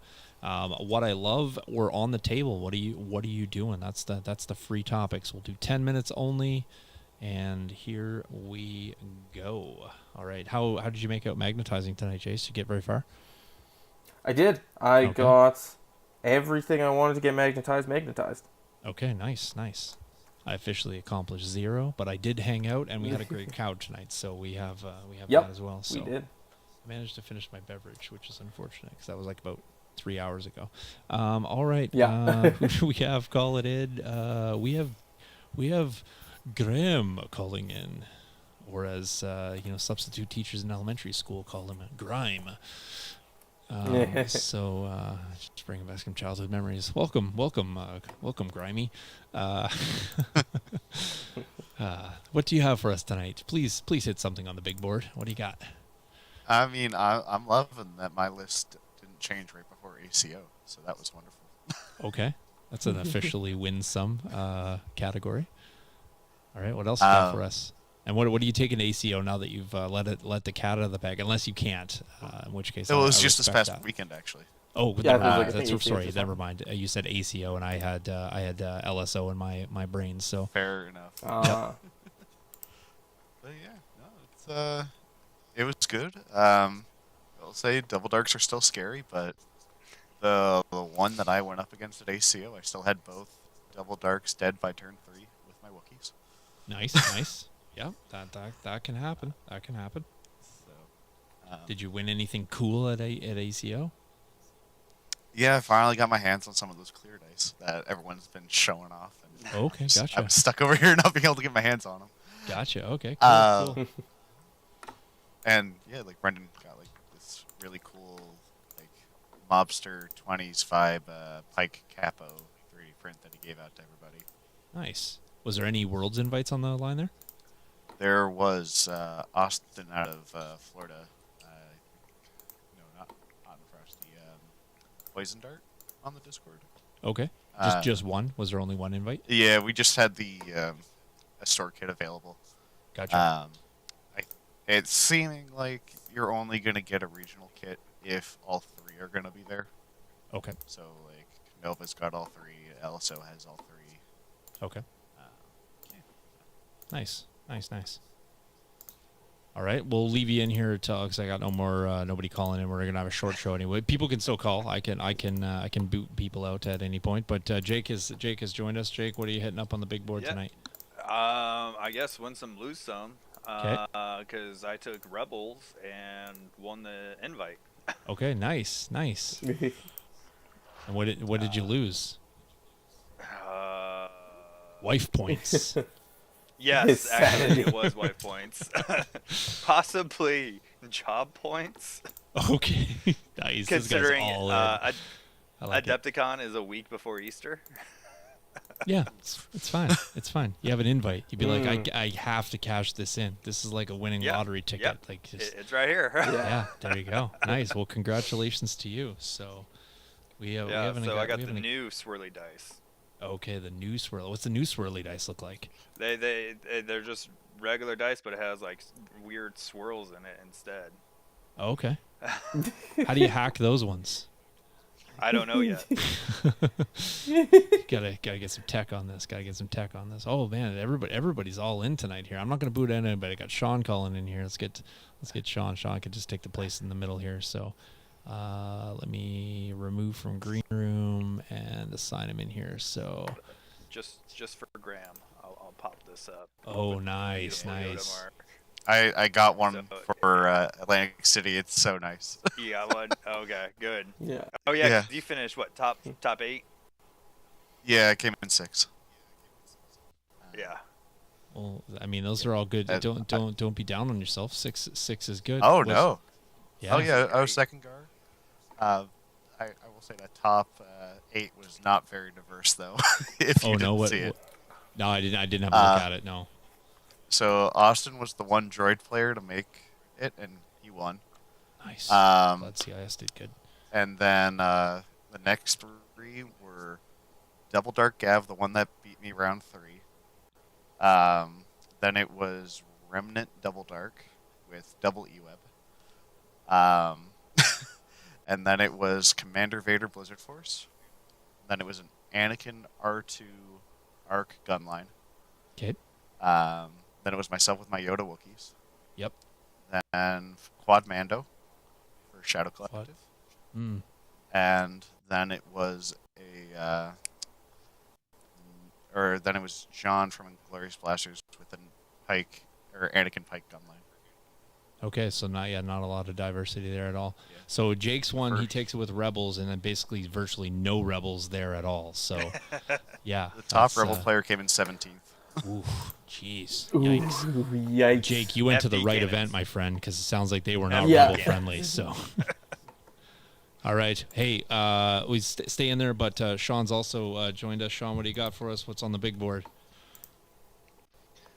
Yeah, I've been playing my Agar Saxon Basquest with no Mandos, so him going down has been interesting. It doesn't change my list too much. I also got an invite with that list, so Nice. I'm pretty excited for Awesome. that. Man, it sounds like we're gonna have a lot of people hanging out there. I'll be hanging out on the periphery. Maybe last chance qualifying this year. Who knows? So. I'm sure you'll make it. But I've been thinking about, with the changes to Force Choke, doing a Shadow Collective list Pike spam with triple Vigilance and Force Barrier on Maul. Just see if I can make a super tick list and see how that does. Let me just keep 6 dodge tokens around. Right. Just nasty. Yeah, no, that sounds pretty real mean. So I've been playing some Remnant lately, so I'm glad to hear Graham say that ACO Remnant was doing stuff. I have not been doing double dark Remnant. Man, what's in the rest of that list though, Graham? Death is pretty gross. Like double dark, or did you say double death or double dark? Both. Double dark. With both. Yeah, it's double Typically dark, but it's double actually death. both. Okay. Death with HH12s. Oh, now you're speaking. And then it was my double language. naked E-Web also. Okay, I can't get behind that. I can't get behind that. Hey, they took out an AAT pretty much by themselves. I can't get behind this.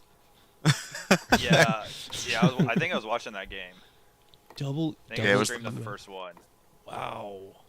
and I was like, no, they're taking E-webs without even a generator. What's the premise there? They're 50 points each. Yeah, they got a it's 5-point just cut. cheap activations. Do you not like to just take like two bike squads in there for like 70 points and just kind of have like flank potential? So pretty much, he just had them off by themselves. So it was, they each had 2 aims, and were just locking down recover the supply, so they couldn't get to it. Okay. Yeah. It was Yeah, so it Christopher Lewis. was. Yep, he's a local here. Well, Good for him. He's 10 axe. yeah, Imperial officer. 10 acts with 2 darks though, improvised- so you're not counting. So it's really 12 activations. Yes. Yes. So Nice. just the cannon on there, not the launcher also. Yeah, I think there's play where you just have the assault cannon. To be perfectly honest, I don't know if you need to have the grenade launcher.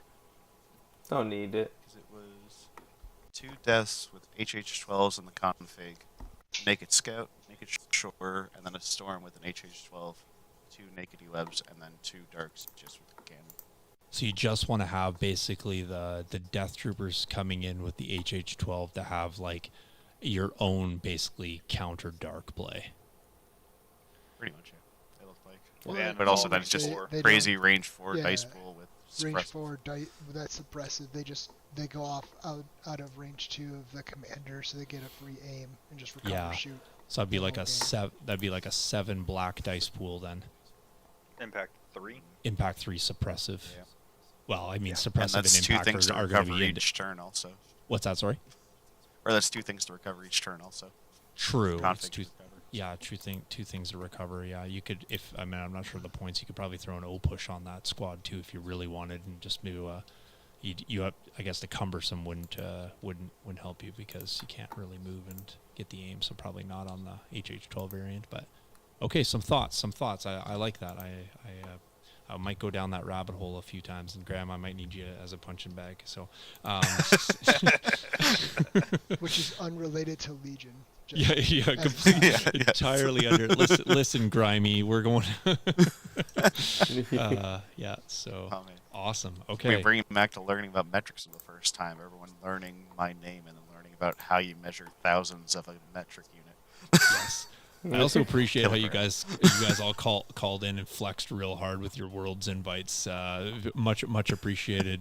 Both Jake and Shawn appreciate it. So Well, we haven't got any cracks at it yet here. Right? Give us a chance, boys. Give us a chance. I ended up actually during the thing I played 3 of the 4 3-in-1 lists. Nice. So you didn't have an easy ride up there at all. I did not, and one of the guys tabled his other 3 opponents. Okay. Well, I mean, like I said, I was just saying this just like literally the other day, like 2 days ago. Play a list and play it well, and you'll do well with it. Like, I mean, if it's just a really, really bad list, maybe not. That small caveat, that doesn't work for every single thing. But I think that if you can make something work and function really well with the tools that you have, and maximize the versatility out of them, that's a factor that's not going to be measured on the list, right? That's gonna come with reps and use and situations and. Entering that tournament, I was 5-1 with the list, and I've had, at that point, 13 games with Ahsoka. Mm-hmm. So, yep, I kind of know what I was doing. You kind of know what he's doing there. Yeah, in case you didn't know that, he kind of knew what he was doing there. Chase, he knows what he was doing there. It does help when an Anakin basically blanks out on dice. I mean, you kind of know what you're doing there. That's math. That's math. Yeah, just gotta like that. I had a shot at Anakin last night in the game, just like goes 0 for 3, and I'm just like, man, that doesn't happen near enough. But it never feels good, whatever side you're on. Like, same thing with the Magnet. I'm like, oh, cool, 1 surge for out of 6 dice, and I had no surge at all. So it's just like, oh man, any other time. So. Yeah. Can't rely on it. Can't rely on red dice. And with the Death Troopers, I feel like that's kind of you live or die on those red dice saves. That moment you got to make. Last night I had a shot into the Death Troopers. I took a shot into them, and I had to make 5 saves, and I went 5 for 5, and it's just like yes, feels so good. But surging red dice saves is a thing. I have not played it for a while, and it's. Feels kind of good. So you blank out 4 out of 5, and your boba dies. Hey man, that happens. That totally happens. I mean, the other night I was playing against Chris, and one of the lists he played was a Boba, Lando, Leia gun line, and Boba blanked basically 5 out of 7 dice. I mean, play enough Legion, and you'll have 100 stories like that, right? That's the way it is. So, Shawn, just before we go, I forgot to ask, where was your event at? What was the event? Store championship. Okay, and what's state are you based out of? Sorry. Wisconsin. Yeah, so it was in Madison. Okay, Madison, Wisconsin. Gotcha. Yes. Got some people down in that area. So, awesome. All right. Well, that's. Go ahead, Jake. I was gonna say that tournament wasn't. That was just this last weekend. Mine? Yeah. Like 2-3 weeks ago. Oh, okay. Then it was the same day as mine, I think. Jake's like, I think I saw it. Jake's like, man, I could have won 2 store invites. I could have been in 2 places at once. Hey, I've I've thought about going to another tournament. Hey man, you just quit burning those invites out there, all right? Just save some for the rest of us, scrubs out here, all right? All right, just hey, listen. Well, if I go next to another one, it'll be a meme list. So. A mean list or a meme list? Because I think both. So Sorry. every time I hear somebody say every time I hear somebody say meme list, they'll describe it. It's just like the most nasty, vile thing ever. It's like that's not a meme at all. Triple Darks is not a meme. Let's stop saying it is. All right, people. Yes, it's 600 points tied up in 6 activations, but they're mean. They're just mean. So yeah. Let's It'd be like weird land speeder.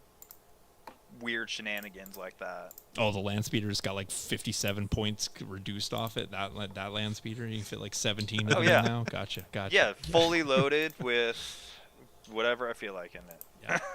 Yeah. Fair, good. R2 in there for secret mission, just to boot. So the nigh unkillable R2. Yeah, I got it. Hey, so. I've done it in 1 and 2.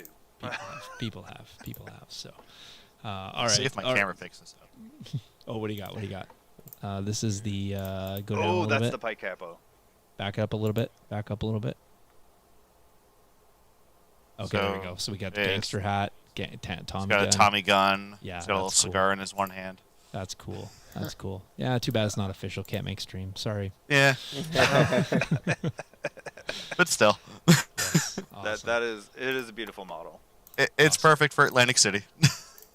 Awesome. Well, that's probably gonna put us a little rapsy doodle on the show. Hopefully we'll be back on Friday. We just got to confirm some players. I don't know if anybody responded yet to our group chat, but we'll do that. Hopefully we'll be out Friday. If not, we'll be back the following Friday. But I'm sure I can probably rustle up some players for sure.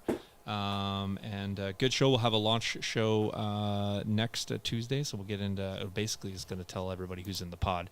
It's going to be a free-for-all mashup. Looking forward to doing all things. Maybe you guys will bring some of your world's invitee lists to the pool and see how I'm thinking about it. They match up against other people. Jake's going to go 0 for 8 in the league. I'm predicting it right now. So looking forward to that. So I don't want my record go to 9-1 to 9-9 with it. I mean, some things you can't control, Jake, and that might be one of them. So, especially if you get DQ'd. Oh, I know. So that can happen. So. All right, gentlemen. I'm just excited I can play Graham again. That's true. He goes by Grimy now, by the way, just to pronounce it correctly. All right, well, have a great evening, everyone. A great weekend, and you guys as well. I'll look forward to getting some games in. That I'll be done work in several days and off for 2 months. So looking forward to that. That's a hard flex right there. I'll tell you that right now. So 2 months off, boys and girls. Yeah. That's where it's at. So Jace, you enjoy that study break. I will be doing anything but studying. I'll tell you that right now. So, all right, guys. Thanks for calling in. Have a good night. Yeah. Cheers, everyone. Thanks. Cheers. Later. See you, Shawn. See ya.